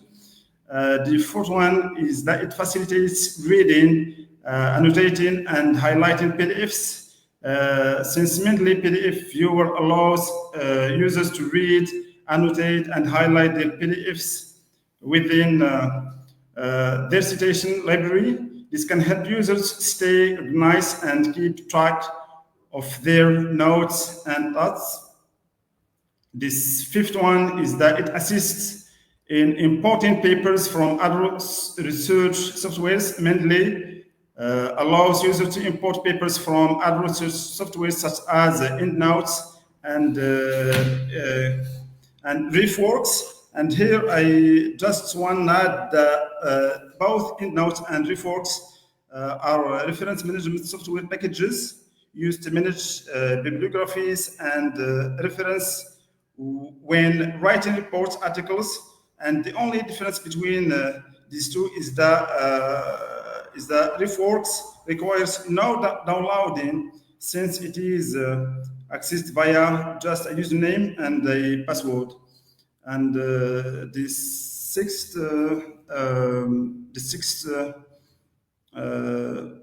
feature related to Mendeley is that it helps in finding relevant papers based on what you are reading. Mendeley's related papers feature suggests other research papers that might be relevant based on what you are currently reading. This can help users discover new research and expand their knowledge. And last but not least, it allows researchers build a professional presence with their Mendeley profile. Mendeley allows users to create a profile that showcases their research and academic achievements. This can help users build a professional presence and connect with other researchers in their field. And now, Ahmed, let's move to OAS. What's concerned is this is related to weaknesses of Mendeley.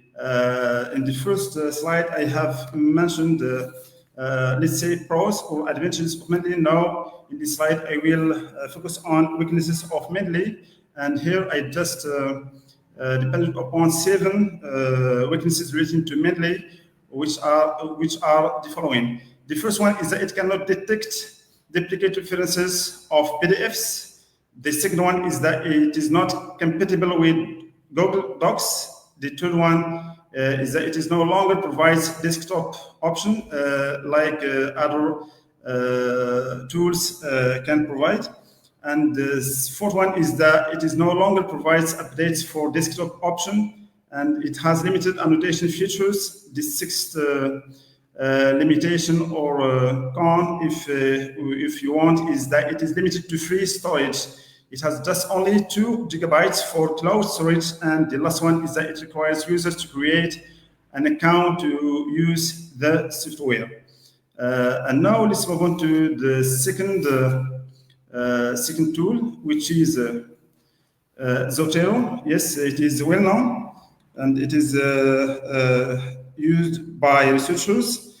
Zotero is developed in 2006 by George Mason University Center for History and New Media. The name Zotero originates from the Albanian language, which means to master or acquire. Zotero is a free, open source research tool that helps researchers to collect, organize, and analyze research and share it in a variety of ways. It interacts seamlessly with online sources. When it serves, it senses users are viewing a book, article, or other object on the web. Zotero was built as a Firefox extension, which means it only works with that browser. Here, the browser is Firefox. Hence, for backup and convenience of access, the user can set up a web account for Zotero, which is then synced with the application on her or his computer as a free open source plugin for the Firefox browser. Once installed, the user simply clicks on an icon in the address bar to save the citation information in one's library without navigating away from the web page. At present, Zotero has an alpha version of an independent desktop client, which is Zotero standalone, which will work on Mac OS, Windows, and Linux, offering independence from the Firefox browser. Concerning the limitations or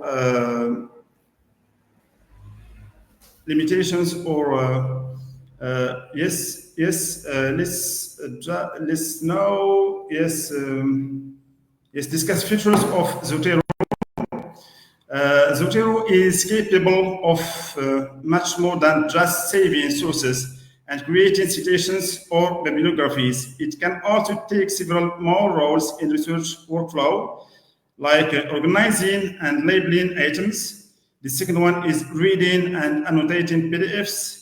The third one is recognizing data and metadata. The fourth one, supporting dragging and dropping feature. The fifth one is duplicating or duplicating large collections of items. And the last one is allowing users to create groups, collections, and sub-collections for future reference. Concerning weaknesses of Zotero, the first disadvantage, or if you want, or weakness, is that Zotero only provides 300 megabytes of free space. However, extra space may be purchased, which means that the user has to pay if he wants to benefit from much free space. The second one is that Zotero does not automatically prevent and move duplicate items, so this can be done manually. And the third one is that it has fewer styles if it is compared to other software like EndNote, for example. As I have mentioned when I discussed the materials connected to Mendeley. The fourth one is style editing and creation in Zotero can be challenging. The quick search bar can search for references within a single group library, but not across all group libraries at the same time. Now let's move on to the third AI tool, which is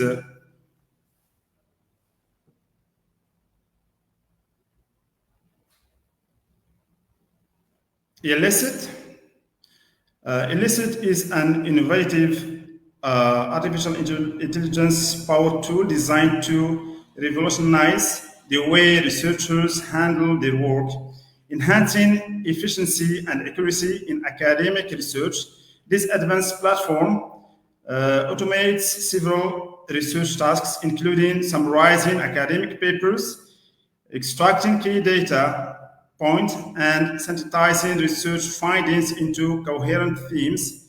Elicit allows users to effortlessly search through an extensive database of 125 million academic papers, providing quick one-sentence summarizes and detailed instructions in organized tables. Illicit offers various pricing plans tailored to different research needs, namely catering to students, independent researchers, and professionals. While illicit excels in empirical research domains, it is less suited for non-empirical studies or areas not extensively covered in academic literature. Users then are encouraged to verify the AI-generated data, ensuring reliability and precision in their research outcomes. Concerning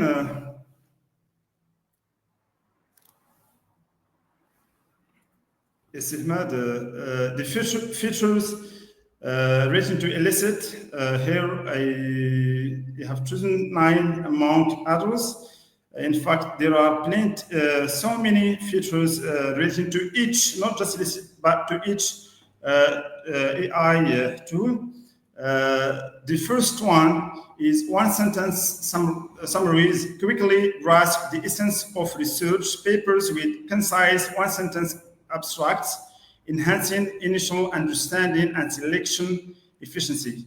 The second feature is data extraction tables, automatically organized, which means that illicit automatically organizes extracted data from multiple papers into structured tables, facilitating easy comparison and analysis. The third feature is written to thematic synthesis. Illicit helps in identifying and combining common themes across various papers, aiding in the synthesis of broad research findings and insights. And the fourth feature of illicit is that interactive questioning. Illicit pose specific questions to the AI about research papers and receive targeted answers deepening understanding of complex topics. The fifth feature is related to PDF upload capability. Conveniently upload and analyze PDF documents directly, allowing the tool to process and summarize content seamlessly. Multi-year pricing offers illicit offers flexible subscription plans tailored to different user needs, from students to professional researchers, ensuring affordability and accessibility. And the seventh feature is about collaboration tools. Illicit helps share findings and collaborate directly within the platform, enhancing teamwork and streaming research efforts among colleagues. And the eighth feature relating to illicit is that visual data representation. Illicit transforms complex data into visual formats like graphs and charts, making analysis more accessible and understandable. And the last feature is historical data comparison. Illicit compares current research findings with historical data to identify trends, changes, and advancements over time. Now, Ismail, let's move to weaknesses of illicit. The first one is abstract oversimplification. One sentence summaries may oversimplify complex research, potentially omitting critical nuances and leading to misinterpretations. The second weakness is related to data relevance variability, which means that the automated extraction of data into tables might not always prioritize the most relevant information, affecting the quality of analysis. And the third disadvantage or weakness relating to illicit is that theme generalization risk, which means that thematic sentences could generalize unique research specifics, which might overshadow unique insights in favor of broader themes. And the fourth weakness is limited interactive depth. Interactive questioning may not always grasp the full depth or context of the research, leading to incomplete or superficial answers. And the last disadvantage or weakness is related to PDF format dependency. Relying solely or only on PDF uploads may exclude valuable content in other formats, limiting the scope of research materials that can be analyzed. And now let's move to the fourth tool, which is Quillbot. Quillbot is a unique paraphrasing tool that can take the user's text and spin it around to generate more versions of it. This tool is super easy to use. The user or the researcher can just sign up on its website and it will take him or her to its interface. Then she or he can simply enter the text in the text box and click on paraphrase to start paraphrasing. It is effortless. It is an effortless tool and creates a spin-off or new version of text in no time, which means that Quillbot is a tool which is specified mostly on paraphrasing. Concerning the features of Quillbot,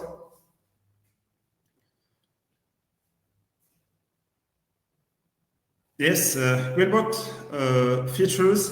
The first one is that it is a grammar checker. Yes, it corrects grammar, spell check punctuation, and correct multiple of grammatical errors.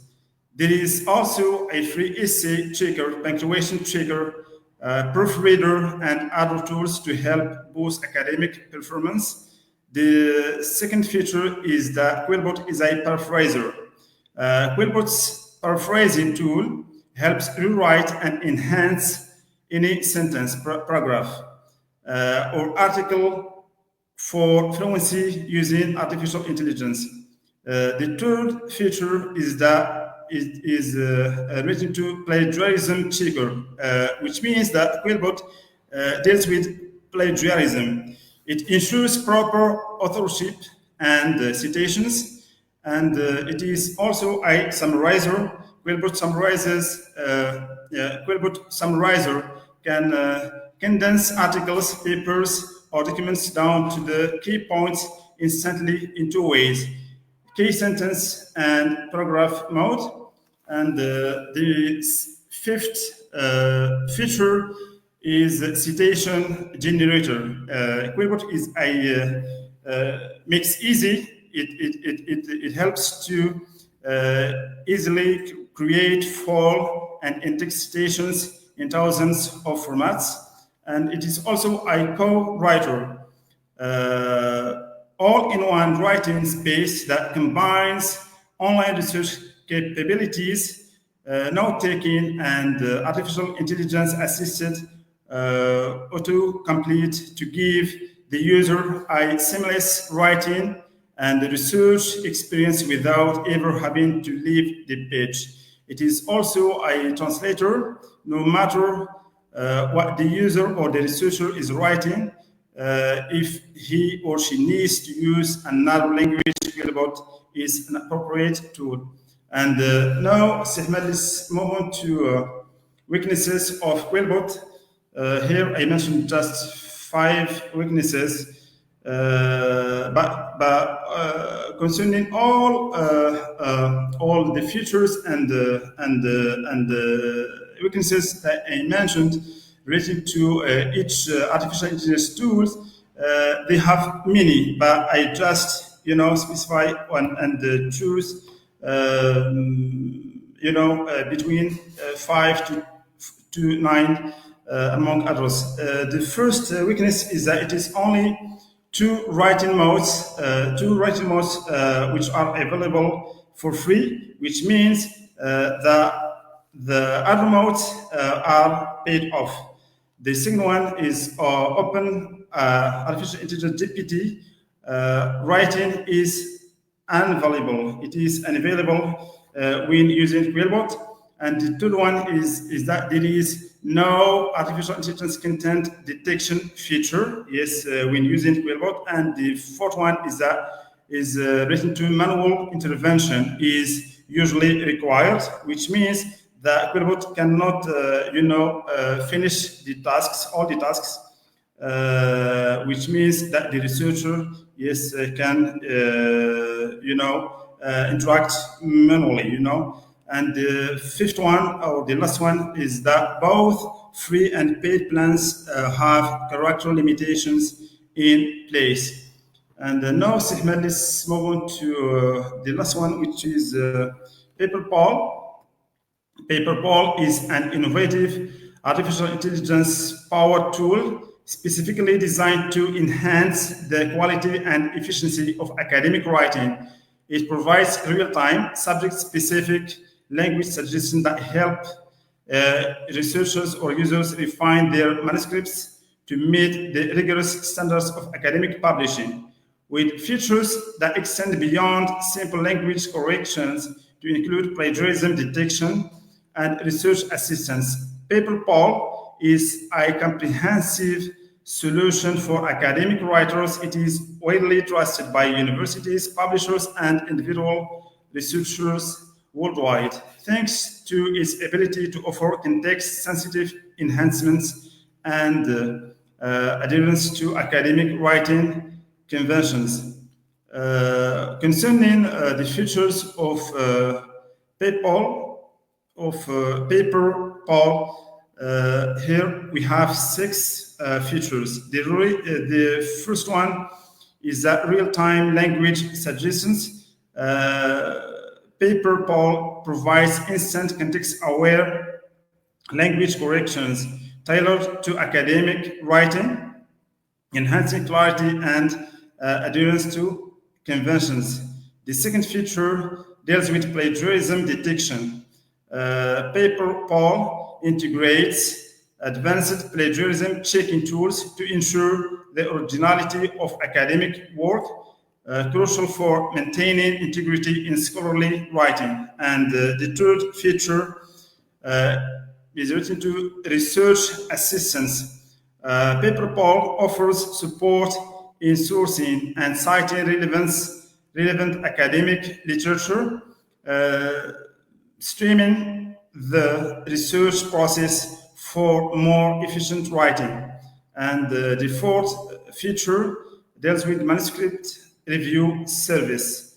PaperPal delivers expert reviews for manuscripts, offering detailed feedback to improve the structure, content, and presentation of academic papers. The fifth feature deals with artificial intelligence writing assistance. PaperPal utilizes or uses artificial intelligence to provide suggestions on improving writing style, grammar and syntax tailored specifically for academic texts. And the last feature is about data security and privacy. PaperPal ensures high standards of data protection and user privacy, since it allows writers to focus on their content without concerns about data misuse. And now, Ismail, let's move on to weaknesses of PaperPal. Yes, the first weakness is that dependency on connectivity. This tool requires a stable internet connection to across all features, potentially limiting usage in areas with poor connectivity. The second weakness relating to complex interface navigation. The multitude of features might overwhelm new users, making the learning curve steeper than simpler platforms.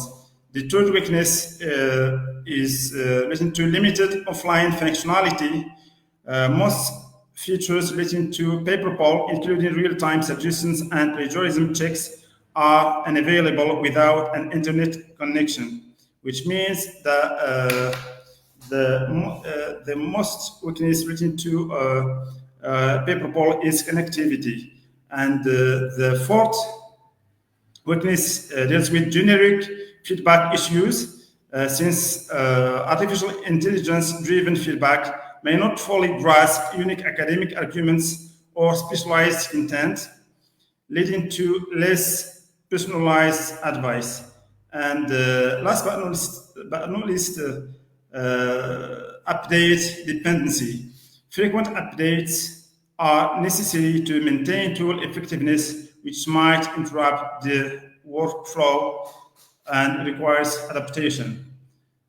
Thank you. Thank you so much. I have just to add that Ahmed? Yes, Mr. Bilal, thank you so much for for sharing with us this ideas related to these tools that researchers can use while conducting research. You mentioned Mendeley, which is linked or associated with Scopus, that includes a lot of AI tools in its huge platform, when we can find the research and articles that may benefit us. There are also tools like anti-plagiarism tools that include artificial intelligence within them. There is also the possibility of using Microsoft Office, which includes tools that facilitates automatic citation and also voice recognition. Now let's move to Mr. Idrisi Mohammed, who is a doctoral candidate at the School of Arts and Humanities in Meknes. His research is related to professional development of Moroccan high school teachers, with focus on in-service training. With over 8 years of experience as an English teacher, he aimed to enhance teaching training programs in Morocco. Professor Mohammed Idrisi will talk about embracing artificial intelligence in English language instruction. The floor is yours, Mr. Idrisi. Okay, thank you so much, Ahmed. Good afternoon, everyone, and Ramadan Kareem. Good afternoon, my distinguished colleagues, ladies and gentlemen. First of all, I would like to thank Bitlisaniyat Academy for holding such an insightful and very informative international conference on AI's impact on research and education as well. While my colleagues have been talking about the relationship between AI and research, but I will be discussing AI as far as I'm concerned here from an educational perspective. So it's a great pleasure for me to be here with you for the sake of enriching our research and learning experiences as well. My article, as you mentioned, Ahmed, is about embracing AI in English language instruction, or ALT. I will be discussing or talking about Moroccan EFL teachers' perceptions on AI employability for enhancing their educational practices, with a specific focus on middle to directorate as a case study. So as an introduction, I would say, imagine a classroom where technology becomes more than just a tool, where it becomes a partner in education, a partner that learns with us, responds to our needs, and enhances both teaching and learning in many different ways.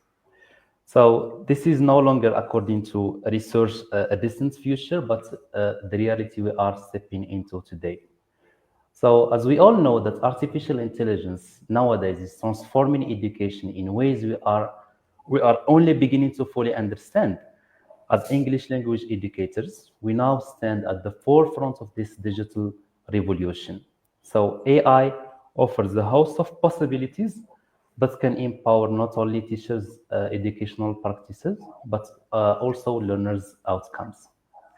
But with such innovation comes questions. Are our educators ready to embrace this new technology? How do Moroccan AFL teachers perceive AI's role in their instructional practices? And perhaps most importantly, how can AI truly enhance the art of teaching and not replace it? So in today's presentation, I will delve into these questions and explore the perceptions of Moroccan AFL teachers toward AI employability. Through this lens, we will uncover the ways AI can be a powerful collaborator in shaping the future of English language instruction. A collaborator that embraces creativity or enhances creativity, efficiency, and most importantly, students' learning outcomes. So, as we embark on this journey, I invite you to rethink not just what AI can do for education, but what it means for the future of teaching and learning in general. Sehmed will be starting with identifying the significance of my study. So it is let me identify three basic significance related to my research. So the findings would help in paving the ground for a clear understanding of AI role in enhancing Moroccan teachers' educational practices. The second significance is related to the idea that the study also provides a real opportunity for Moroccan AFL teachers to explore and reflect upon their perceptions and challenges regarding AI integration in their classrooms. And also the study undoubtedly opens the door for curriculum designers and policymakers to deepen their understanding regarding AI integration from a Moroccan educational perspective. Well, to theoretically approach my research problem, I depended on two main models. But before this, I would say that theoretical frameworks in research play an important role in shaping the theoretical development of studies.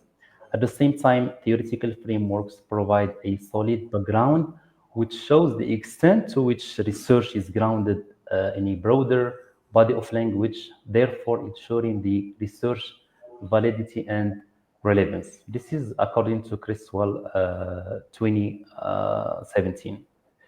So the first model that I relied on is related to the Intelligence Technology Enhanced Language Learning model, known as ITEL, which refers to the intelligence-based technologies that can be used in language learning and teaching. This model is based on the premise that the newly developed generative AI tools such as ChatGPT and Copilot has opened the door for new possibilities and capabilities and numerous, let's say, ways for AI integration in language learning in general and English language teaching in particular. The second model that I use or that I depend on for approaching my research problem from a research perspective is related to the technology acceptance model known as TAM, which highlights the importance of adopting and integrating technologies in education in general. And this model was developed by Davis in 1986. So based on the two main technology acceptance measures, namely ease of use and usefulness, Davis model is regarded as one of the most widely adopted models of users' acceptance of using and adopting technology in education. So with the advent of AI in education, several extensions of time have appeared, including the Extended Technology Acceptance Model known as ETAM, which was developed and proposed by Jane in 2021. Generally speaking, AI integration in education in general and language teaching in particular has enormously supported and supplemented teachers' teaching processes. According to other researchers, including Quraishi 2023, AI tools have simplified the way teachers deal with administrative tasks, create content, find resources, planning lessons as well, and generating not only assignments but also classroom activities. However, to effectively promoting teachers' readiness of using AI, it is worth mentioning that considering teachers' technological skills and offering high-quality training chances in different classroom contexts are of paramount importance in this regard. If we are to talk about the AI definition as it is related to literature, so according to literature, I would say that the term artificial intelligence refers to computer systems and highly advanced machines that are able to perform tasks and missions that require cleverness and intelligence. This is according to Russell 2021. McCarthy also emphasized the idea that AI refers to the science of providing machines that are equipped with intelligent computer programs for the sake of performing intelligent tasks. Generally speaking, I would say that when we are talking about implementing AI in education, we are talking about AI tools and applications that can be used for supporting and facilitating both teaching and learning processes for both teachers and students as well. So this also includes intelligent technological tools supported with AI that would support language instructors to improve their educational practices, as well as creating more flexible educational context that would enhance both the teaching and learning processes as well. I think it's important to talk about the perceptions of teachers regarding AI integration in education and also in their classroom settings. So the need for demystifying and uncovering teachers' perceptions and experiences toward AI integration in educational settings is of paramount importance according to recent research. So this will have a positive impact on, first, understanding AI potentials and limitations in education in general and in English language teaching in particular. This also will help develop a clear understanding about the most important successful practices and experiences of AI integration in education. And also, this also will help in addressing teachers' limited AI knowledge regarding its practical applications and educational settings in addition to the fact that some teachers may feel discomfort while using AI tools in particular and ICT and ICTs in general. In my article also, I have addressed some of the AI challenges in education. So the first challenge is related to teachers' training and professional development on how to use and deal with AI tools effectively for enhancing their educational practices. The second challenge, which is related to theory, of course, is related to the idea that AI integration in education is related to both teachers and students' over-dependence of AI for performing intelligent tasks such as content creation and doing homework. And I think Ismail and Dr. Benzehaf have already mentioned this from a research perspective. So they mentioned that researchers may be over-dependent on using AI for generating, let's say, literature reviews and etc. And here I'm talking about the idea that students and teachers may over-dependent the use of AI from an educational perspective. So a further important challenge for AI use in education is related to ethical and moral implications of AI in education, such as data privacy, AI bias, and autonomy, as well as equity and access. All right, so concerning the research methodology, this qualitative study used a case study design to explore teachers' views and perceptions about the use of AI for empowering their instructional practices. As we all know, that this approach was employed on the purpose of obtaining a detailed description of how teachers experience and perceive AI in the process of English language instruction. In this regard, I depend on semi-structured interviews as a method for data collection, since such a qualitative data method is appropriate and flexible in the way in which the views of the teachers can be comprehensively explored for research purposes. Now, let me give you an idea about the research problem.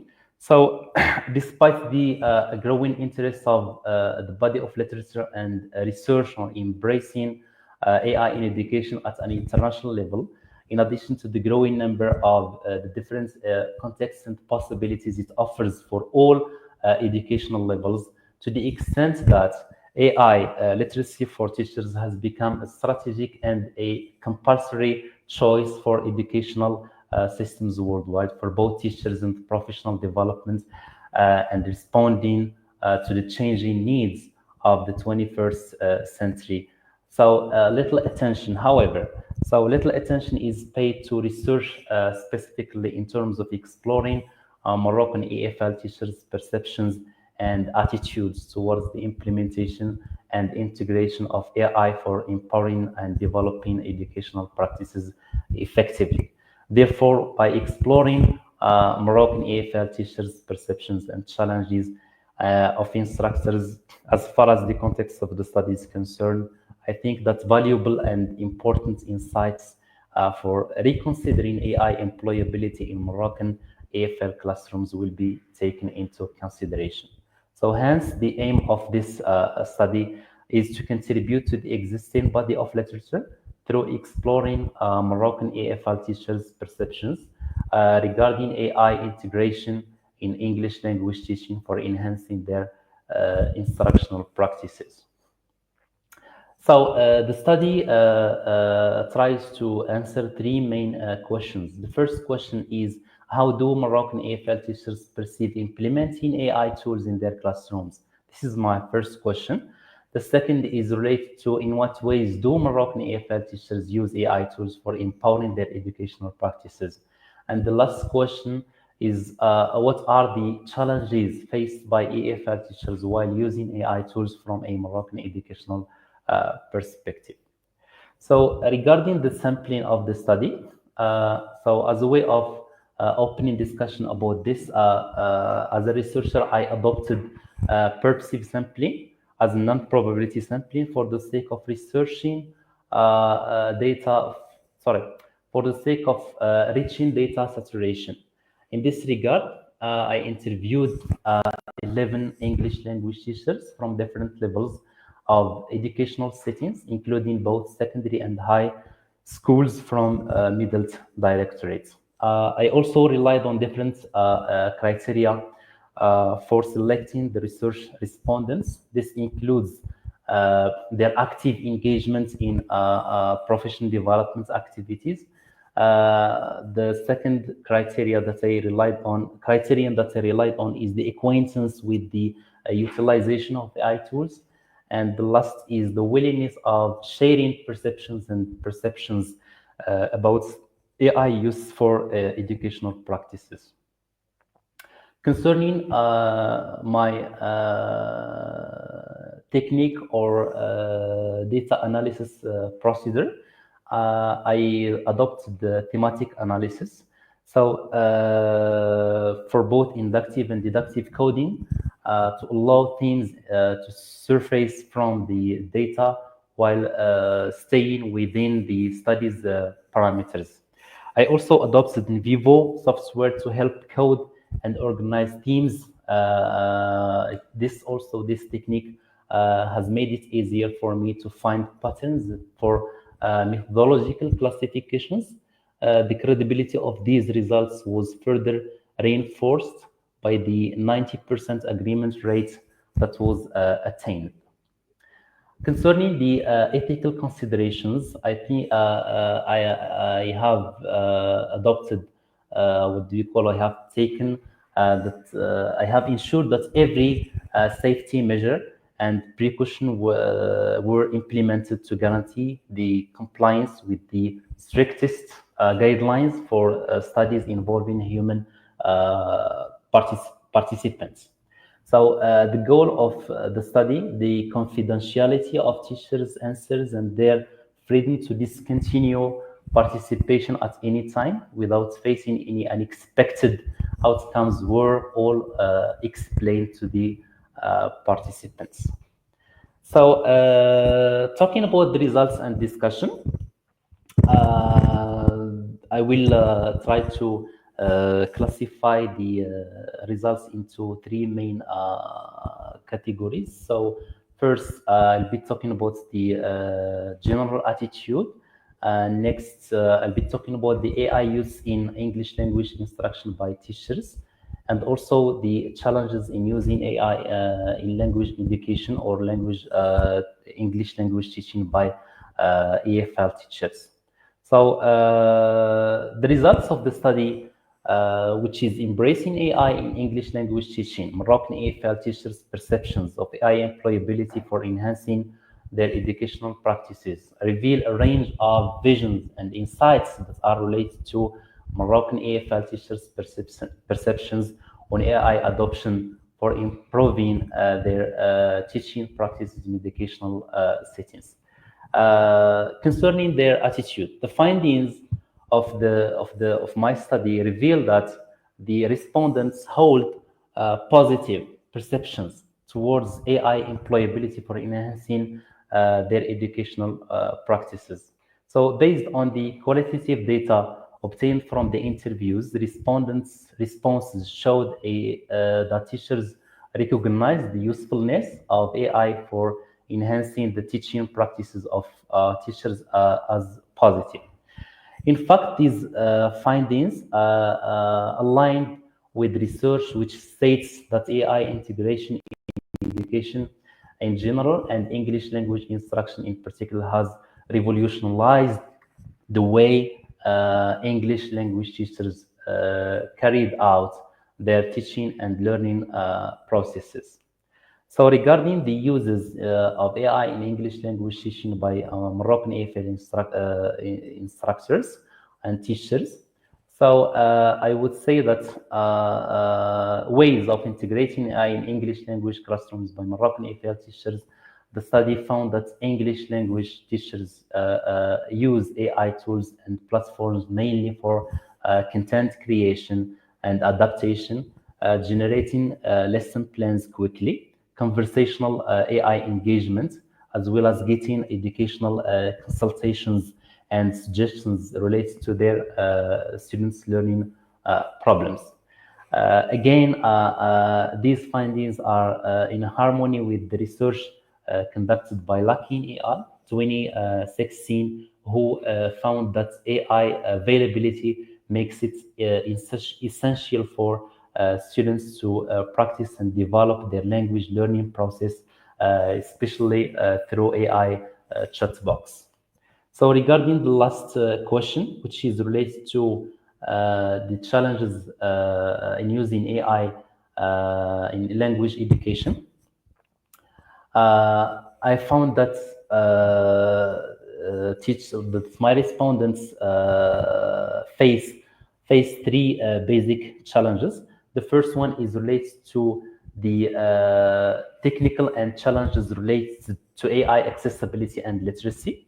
So, which means that some of my respondents declare that they found some challenges related to technical and AI accessibility in an education, from an educational perspective. The second challenge is related to teachers and students' over dependence on AI, which puts their critical thinking and creativity at risk. And the last challenge is related to ethical and moral implications of AI integration, including data privacy and AI autonomy. In fact, these results align with a number of recent studies in which researchers show that although AI tools offer endless possibilities and potentials in both education and language learning and teaching, this doesn't mean that such tools can be relied on for achieving all the learning objectives in every teaching context.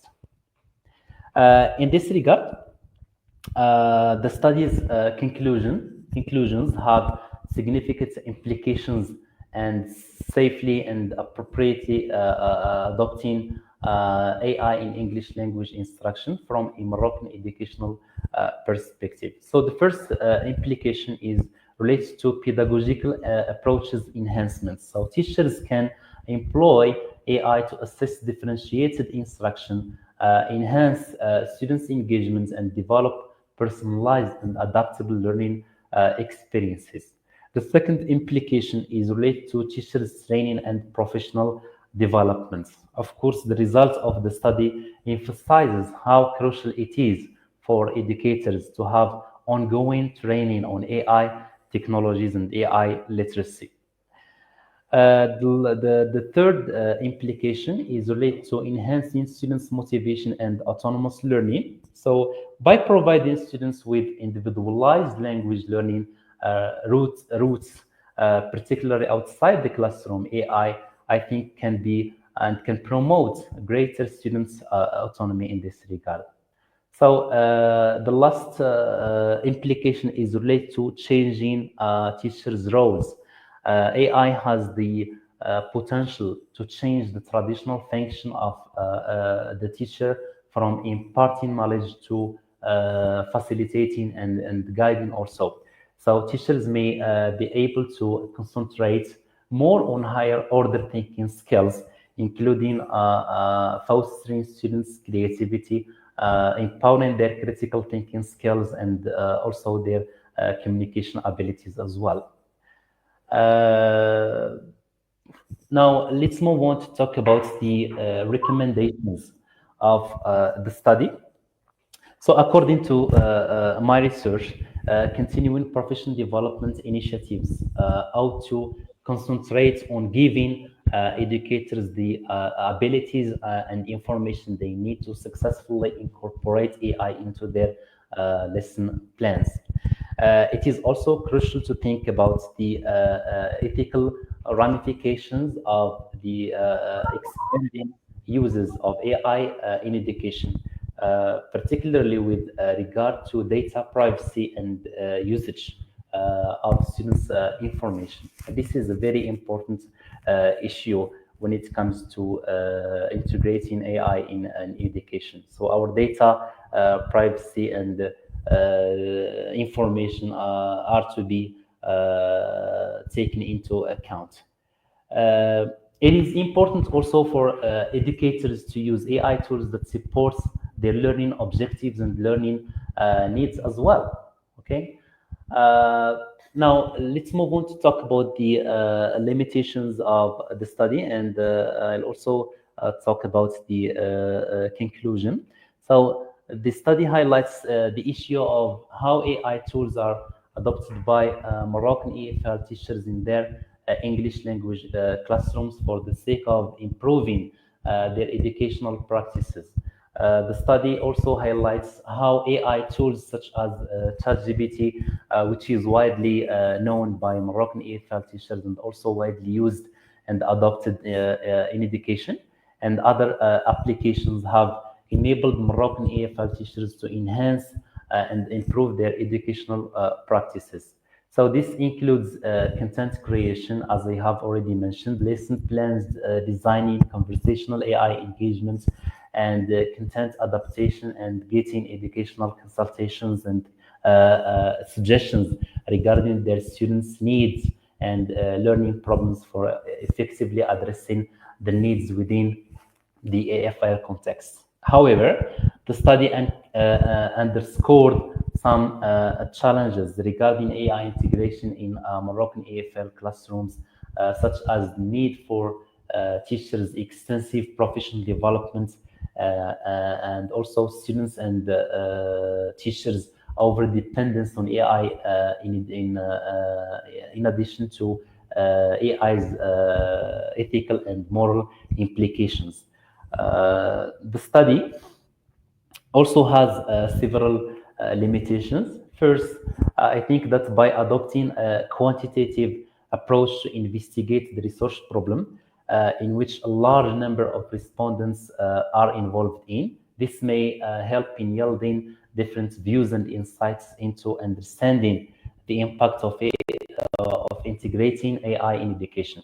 Therefore, the researchers' adoption of a qualitative study in this regard is considered as a limitation. In the same way, the use of quantitative data collection and analysis procedures is likely to provide concrete and more valid and reliable results from a statistical perspective. The last but not least limitation from a research perspective. Therefore, because I relied on, or let's say, we can consider my study as a cross-sectional approach. Therefore, adopting a longitudinal research on AI from a Moroccan AFL perspective is of paramount importance that might provide a thorough and comprehensive more detailed understanding of it for effectively embracing AI in our Moroccan educational system. So in this regard, I would say that Moroccan AFL teachers should look at AI potential for enhancing their educational practices as an agent that supports and supplement teachers' educational practices rather than a replacement for teachers' roles and creativity in the classroom. In this regard, adopting a balanced approach that combines AI tools in education with teachers' innovation and critical thinking is very essential. In other words, I would say that AI use in education in general and English language teaching in particular from a Moroccan AFL perspective should be seen as a mean instead of as an end in itself. The findings of the study have undoubtedly eliminated not only the perceptions of Moroccan AFL teachers regarding AI integration in Moroccan AFL classrooms, but also the educational potentials that AI offer for teachers as well as the limitations of such tools. The study also offers significant and valuable insights for educators, policymakers, and practitioners aiming at optimizing AI integration in Moroccan education, in Moroccan AFL classrooms. That's it for my presentation, Ismail. The floor is yours if you, yes, if you would like to open the discussion part or the Q&A part.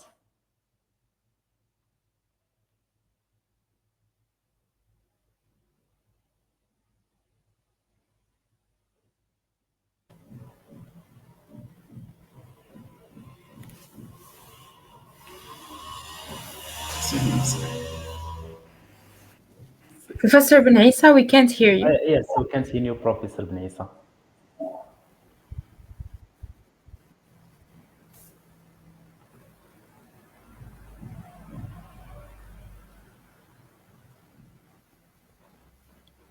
What about now? Do you hear me now?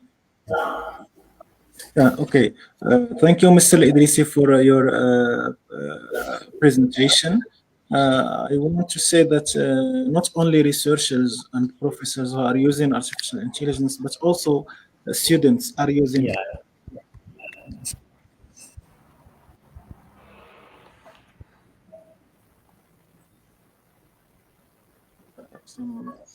Do you hear me now? Yes. Yeah, okay. So I said that also students are using artificial intelligence now because they are exposed to it everywhere, and teachers or English language teachers and professors should accommodate their teaching methods and approaches with this new generation of learners.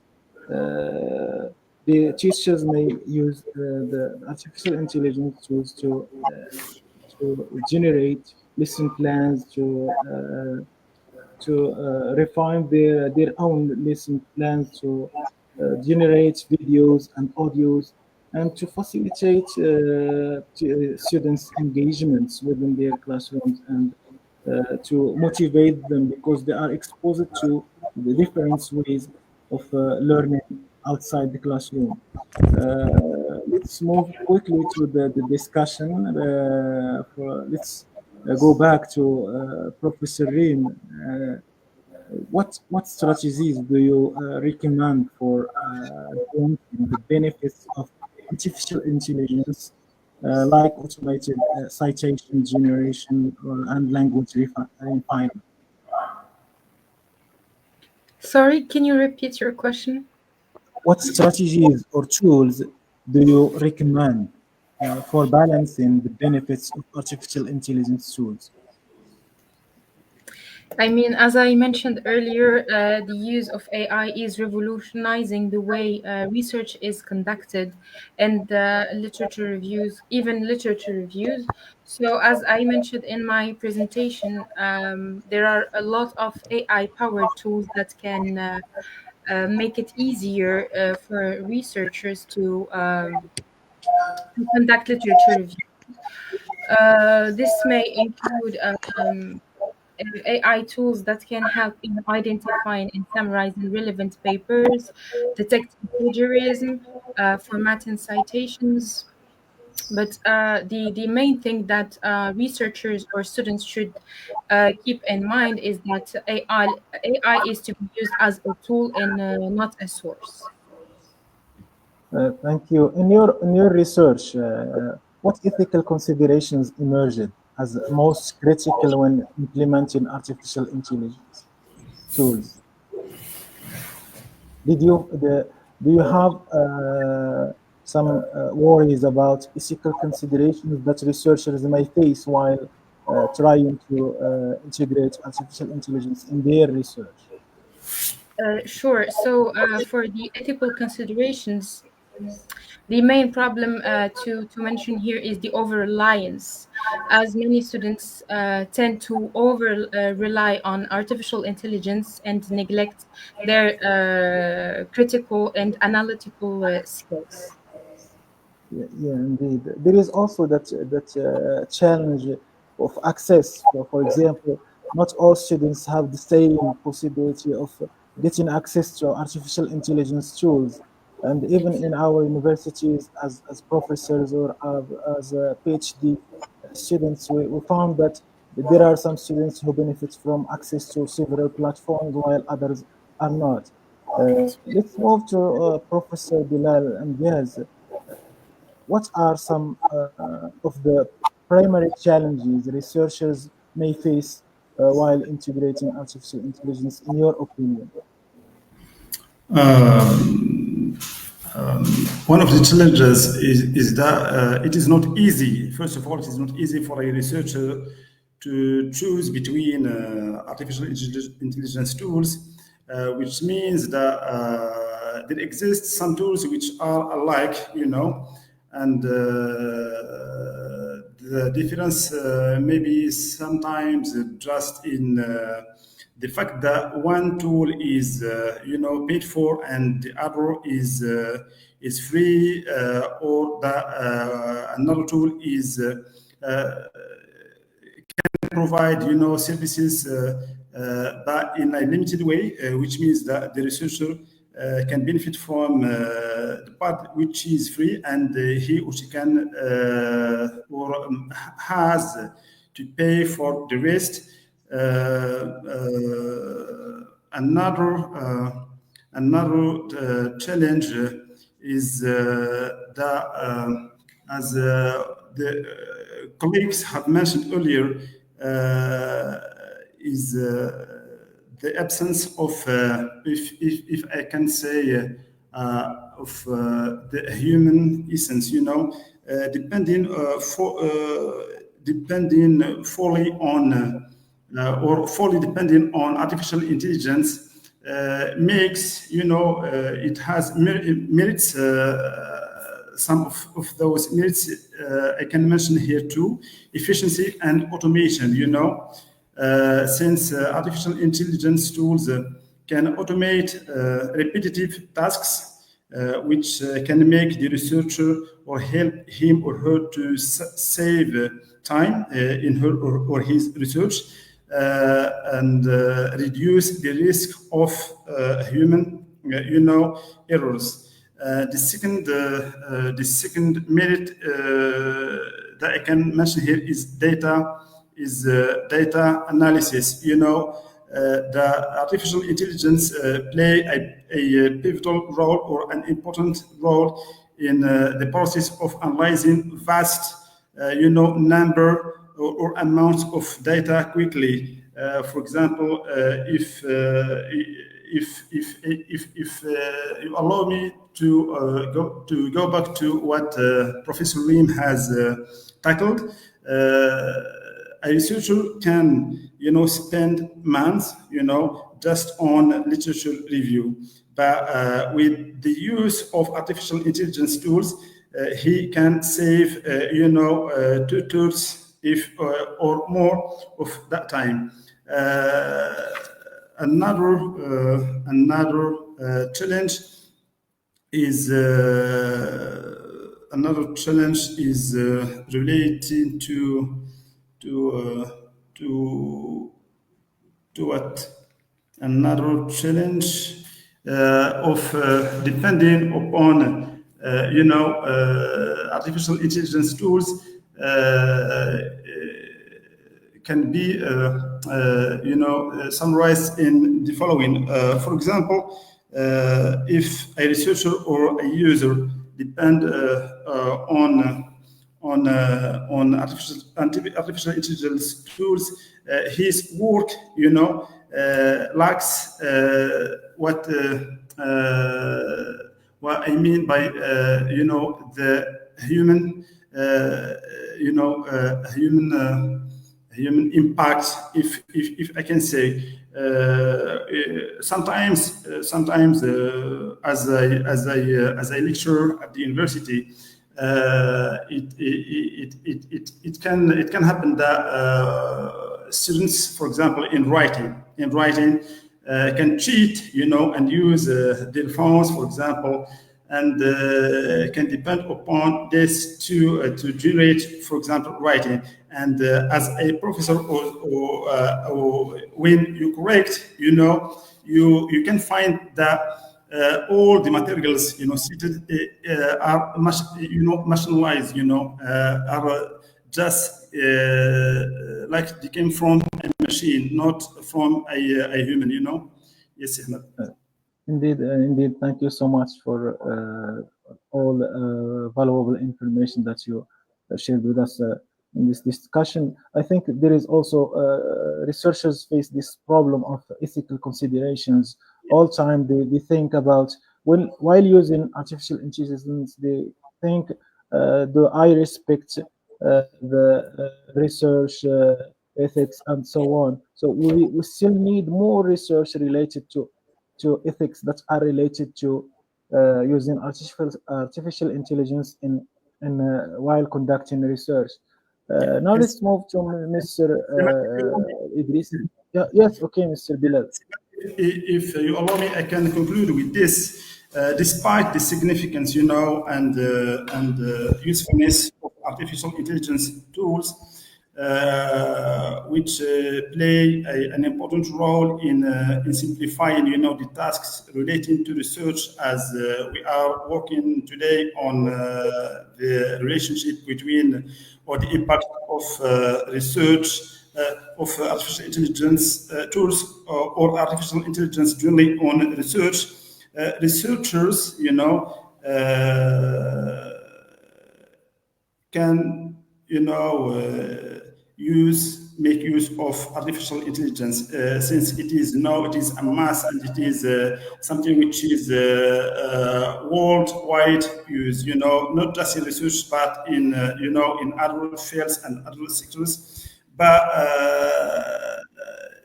they have, not to fully depend on this, but for the sake, as Professor Benzehaf has already mentioned, for the sake of human creativity, and if it happens and the researcher makes use of artificial intelligence, he or she has to limit, to use these tools in a limited way and in a critical way. Thank you so much, dear Ahmed and colleagues. Thank you.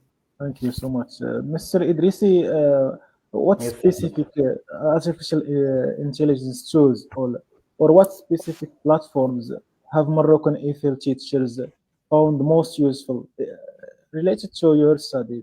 Well, yes. Well, according to my findings, I found that ChatGPT is widely used by Moroccan AFL teachers from a specific perspective. Teachers in middle tier widely use ChatGPT as a tool for generating lesson plans, quizzes, and also assignments for their students.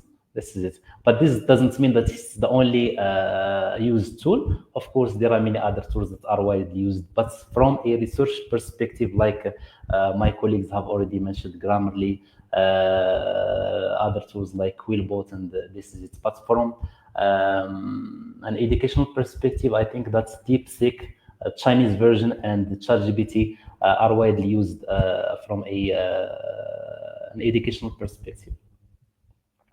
Do you think that students benefit from teachers' use of artificial intelligence in generating lesson plans and in preparing the lessons? Well, I would say that the use of ChatGPT is somehow positive and negative. Positive if we don't, for example, take every thing for granted given by ChatGPT, and also we should not blindly adopt and take whatever given to us by ChatGPT and take it quickly to our students. Critical thinking, analysis, and let's say revision and modification are of paramount importance, strategies that should be adopted by teachers before presenting or dealing with any AI content. Yes. Thank you, Mr. Idrisi. We still have another question that is for us all. Yes. How can we use artificial intelligence to find the research gap or research gaps? If you can provide any ideas related to this question. This was launched by Abdullah Boutahri. Okay. How can we use artificial intelligence tools to find the research gap? Well, I think generally speaking, AI should be used as it's at the end of the day, it's a tool. Okay, it's a tool. It shouldn't replace the human mind and the human creativity and the human touch. Yes, over dependence of AI tools for identifying research gaps is a risk. Sure. And this, of course, might threaten the way research is conducted in the future. So we should use, I think that my opinion regarding this idea is that we should use AI as from a consultant's perspective, or as, let's say, as an aid or as a mean that enables us to find our needs. But at the end of the day, everything should be analyzed and everything should be criticized. Thank you so much, Mr. Idrisi. Dr. Benzehaf, if you are with us. Okay, Mr. Bilal and Dr. Rime, if Well, if you I'm can. still here. Yeah, I heard the question. It's interesting. We can locate or identify the research gap from the literature review automation. But then we have to ask the question whether it's relevant and significant or not. Does it align with current trends? Does it address a real world problem? We need to evaluate this research gap against other sources. In fact, we cannot rely on what is given to us by AI because it can make errors. That's it. Thank you. Indeed, thank you, Dr. Benzehaf. Indeed, Miss Dr. Professor Rime have mentioned it earlier using linked PDFs or connected PDFs, or and also Mr. Amdiaz have mentioned using Mendeley and those platforms in which we can find articles that might facilitate our search in the literature in order to find the research gap. Yes, Mr. Amdiaz, yes. Please activate the mic. Activate the mic, please. Mr. Amdiaz. Ahmed, I can add that finding the research gap isn't an easy task. Applying for a doctorate, depends upon writing a proposal, and the proposal,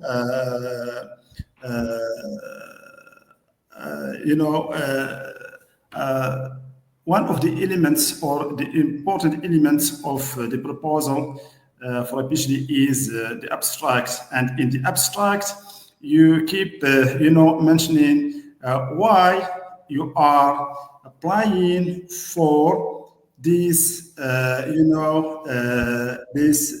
this doctorate.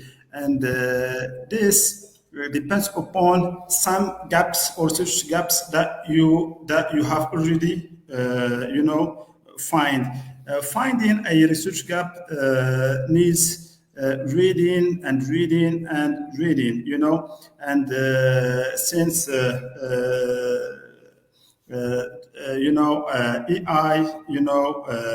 now is I can see that it is a must. We a researcher can balance between reading and searching using those artificial intelligence tools, but he or she has not to fully depend on those tools, and which means that we need some,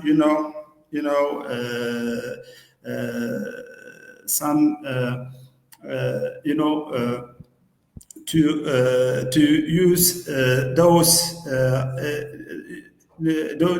artificial intelligence tools by which we search, in a critical way and not fully depend on them. Yes.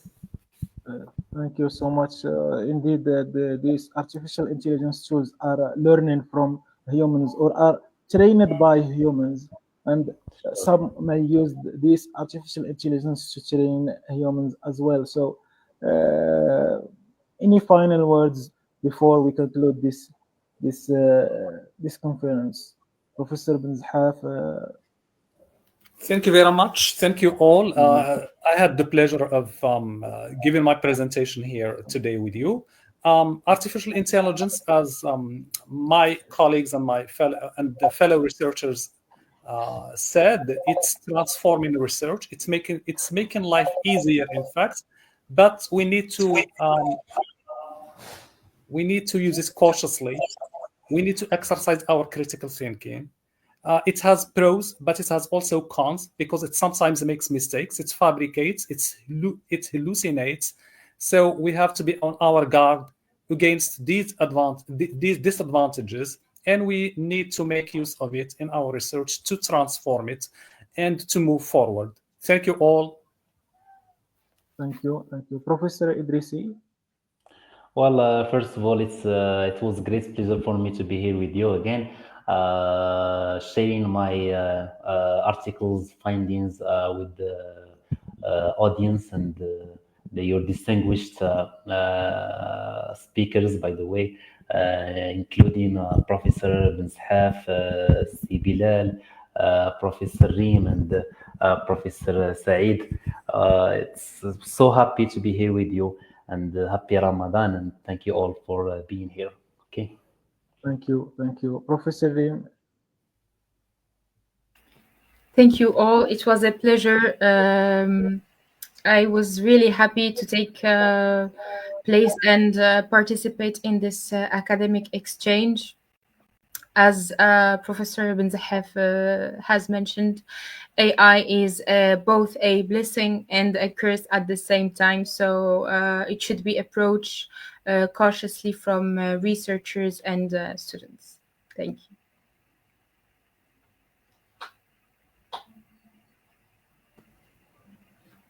Thank you, Professor Rim. Mr. Amdiaz also. Yeah.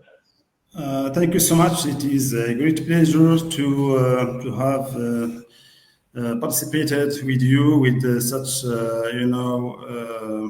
with such amazing colleagues and professors. It is I have just to add. Artificial intelligence must be regarded, as a facilitator, as a simplifier, but it is not it should not be regarded by researchers, as an end, as already mentioned by Professor, Mohammed Idrisi. Thank you so much, and it is a great pleasure once again. Thank you so much. Thank you so much. As we conclude this enlightening conference, we extend our heartfelt gratitude to all speakers, Dr. Bouchaib, Benzehaf, Professor Ismail, Dahia, Professor Aeraj, Rime, and Professor Bilal Amdiaz, and Professor Mohammed Idrisi. Thanks to all the Academy's members and organizers who have contributed to making this event successful. Today we have explored innovative approaches to integrating technology in research, in education, and particularly we have been talking about the transformative power that artificial intelligence has. It is transforming all our practices, even so if they are in the research or in the teaching or practices. The insights shared highlighted critical, theoretical, and practical insights also. As we move forward, I hope we can continue fostering this collaboration between researchers in order to share the best practices and to support one another in navigating the dynamics of the new area of research and artificial intelligence. Thank you once again for your active participation and engagement. We look forward to interacting with you at our future scientific events, lectures, or conferences. When we can continue to exchange ideas and drive positive change in research, linguistics, culture, gender, education, and other disciplines. Thank you so much. Enjoy your meal. Thank you very much. See you all. Sure. Thank you.